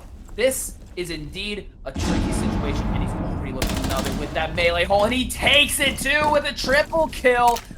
I love those melee holes. They're so ratty, but if you're not ready for it, it's so devastating. And with that, it's already a 2v5. This is dire. No, he's not going to do it again. They do have a Claymore down. Nitro goes out. Doesn't connect. Nope. Goes too far. Looking for more blood. I'm telling you, Host Malone is bloodthirsty, and he is out for game. And of course, 2 Claymores in pocket, so there may be one on the upstairs window, which it looks like that's where Host Malone is headed. Before he'll just settle for the 4th kill onto the Havana. No. Why not? It's a Quadra. The ace to end it would be insane, but the Claymore is still laying in wait. You gotta thank Host Malone to at least expect it and just gonna wait inside. If I'm Dakota State, I am letting him take these shots. And now Thatcher just runs behind him. I don't think Host was looking the correct direction. The 5th kill slips right out of their grasp. Thatcher now in a 1v5. Not a whole ton of chances. Has a minute left, so plenty of time to play with. But needs to be careful, making a lot of noise. And Host Malone is ready to capitalize. If they can get an ace to win it, that is going to be the dagger for Dakota State. With Thatcher on the backside of the site, it seems like only a matter of time before Dakota State takes his victory. Kirkwood Blue need a miracle right now. And I mean, considering that you got another one sneaking behind, and there it is. There is the flawless round ace. Wow. If any site was decided to go aggressive, it was this one. And Host Malone wanted it all, and sure enough, he got them all, giving Dakota State the victory for tonight. So, yeah, I guess Midwest Bets sure had their target on the money, because Dakota State killed it, really. They did. Dakota State, an extremely strong game. Host Malone, the hero of game 1, ended up being the hero of game 2 as well. Incredible round on that Warden, impact all across the map. And the highlight player, yeah, you know, highlighted for a reason. It's a team game, but that lone standout certainly going to be talked about for some time. Incredible matchup there by the player from Dakota State. And for Kirkwood, I think the lucky thing, right? It's still a tight race. You're sitting at 3-3 now, which is not the worst scoreline in the world, if my calculation's correct. You're still positive in round differential. It is not the end of the world. There's stuff to build upon, but if they want to be in playoff shape, hope to make a deep run, we are going to need to see some changes to the way that this team approaches this game. Yeah, 100%. I would say, honestly, the main thing is just keep your players more tight-knit. Don't let them on a loose leash. You let them too far, and you don't have any leverage or any control. It's kind of like walking a dog almost, right? If you let that leash go too far, you lose control, and all of a sudden, now you got a wide radius where they can do whatever they want, and it just turns the walk from a casual enjoyance to an absolute nightmare. And I think that's kind of what that analogy is, what Kirkwood needs to really work on. You know, keeping their players on a tight leash and making sure that they're getting more impact when they're getting picked off, whether it's from refrags, trades, you know, follow-ups, just something, right? Because we didn't see a lot of that coming from Kirkwood. Once a player was down, they were out. We saw that in Cafe, and we saw that here. Sure, there was a bit of comeback coming in, the defense was looking solid, but I kind of called it. The attack was going to be their kryptonite, and indeed it was. But with that being said, we've got the interview coming up for Dakota State. So stay tuned for that, as we'll be going on a quick break, and then we'll have that underway with a nice little bit of relaxation to end the night. See you in a sec. All them say, we can't kill. We can't kill my Hey, boys, I'm talking, we knock you out. 33 don't care 3 markets. Go to them. I don't want you to know them upcoming new artists. Go to my chat. What do I chat? Them stink like my money. By the way, I don't want you no nice. I only want you to river.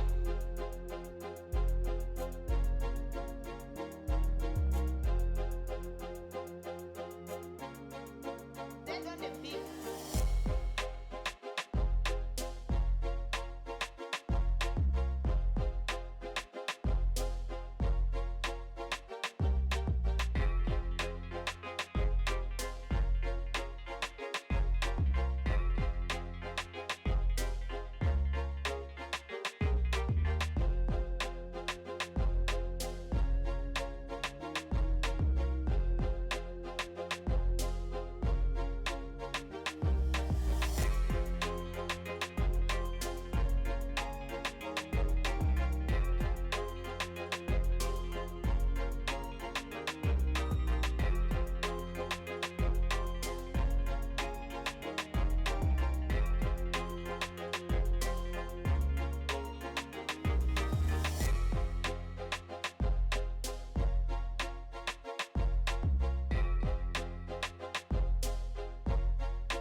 All right, and we are back, and now we are here with Dakota State University, the man, the myth, the legend. He taught Prager himself of Division 6. We've got host Malone. So, welcome, host Malone, and welcome on your, or congratulations on your win.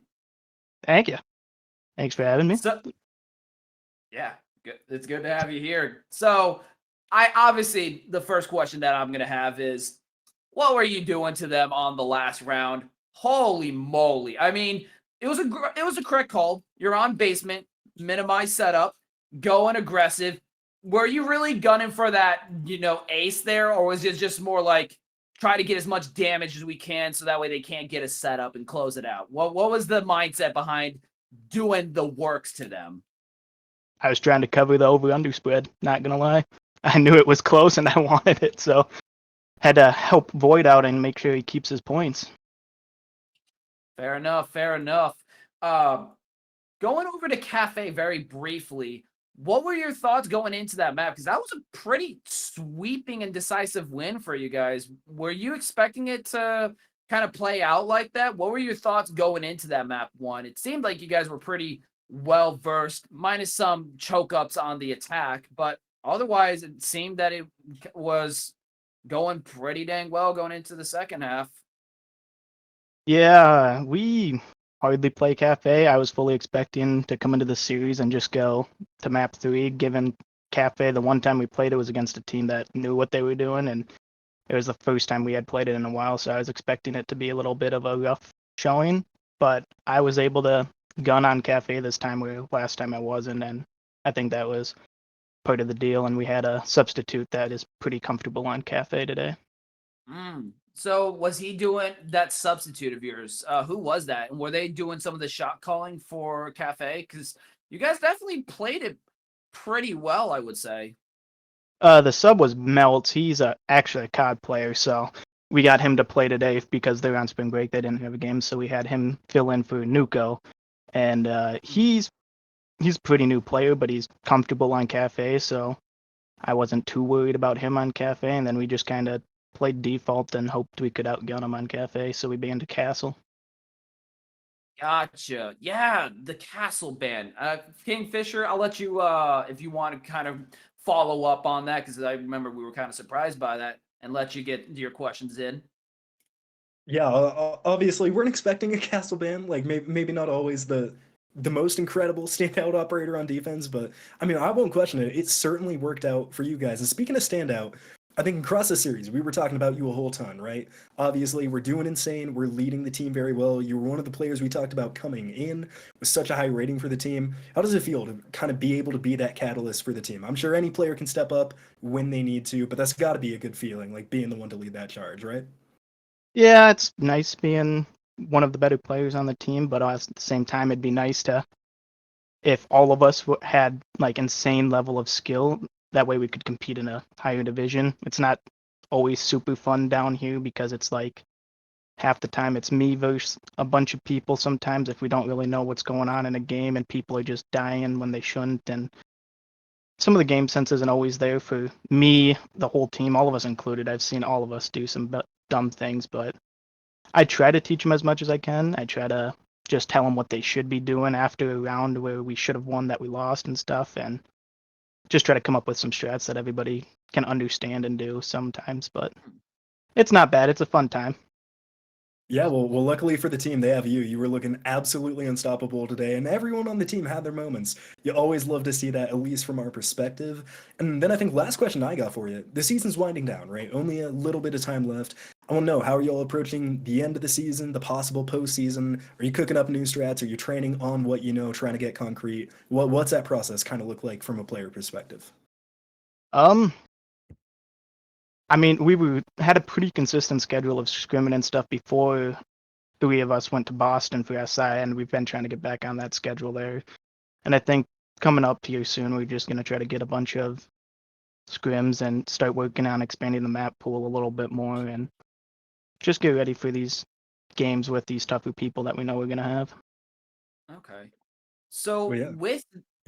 with this win on Cafe now, I guess the hard hitting question that I have for you is, in lieu of winning Cafe, is it planned to start putting Cafe more on the roster as far as scrimming and practicing so that way you can replicate this result more consistently with higher standing teams? Or is this just going to be a get rid of this map out the jump kind of situation? And this was kind of a, lucky situation. Well, not lucky, but fortunate situation that it didn't come out to map 3. What do you think is going to be the adjustment for upcoming training sessions and scrims? Is this map going to be in consideration, or is it kind of a no-go? Yeah, I mean, we pretty much have our 2 permabans that none of us like to play, so those are not always there. We have one permaban, I'm not going to say what, but if you really wanted to know, Fair enough. people could figure it out. But we have one permaban that we like, and Cafe, it's a 50-50. I think after today, the whole team has a lot more confidence on that map versus the last time we played it, so I think with our performance today, we might implement that into some scrims and just try out some tech on it and see what happens. Fair enough. Fair enough. And with that being said, do you have any shout outs? Because I think we're going to probably draw us to a close soon. Just not really. Shout out my Twitter, I guess, Host Malone with 0s instead of O's, but shout out to the team. They're doing good this season. It's me and Drakildu, or the Big Wins senior year, so this is our last semester in MWR6, so we're just trying to have a fun time. Yeah, a humble mind with a humble mentality. Honestly, it can get you a lot farther than you would think. So, with that being said, congratulations on your win. And with that, I think that just about settles it for the interview. And with that, folks, I want to say thank you to everyone who stuck through with us despite the technical difficulties, because I know there are sure quite a lot of them. And with that, Kingfisher, thank you for joining me. Shout out to Schliggity Wiggity, also known as Schlatt. I just love to butcher the name because it reminds me of Jay Schlatt. So, with that being said, thank you to Chippy. He's always there to kind of help stabilize things, especially amidst the chaos. And I think that's going to be it for me. I'll see you in 4 weeks as I disappear into the stratosphere. I'm just kidding. We'll see what happens. It all depends on the schedule. And with that, that's going to be it for us. Thank you, everybody. The weekend is just around the corner, so take it easy, wind down, maybe have a little bit of malt liquor, and I'll see you next time. Te vede luego.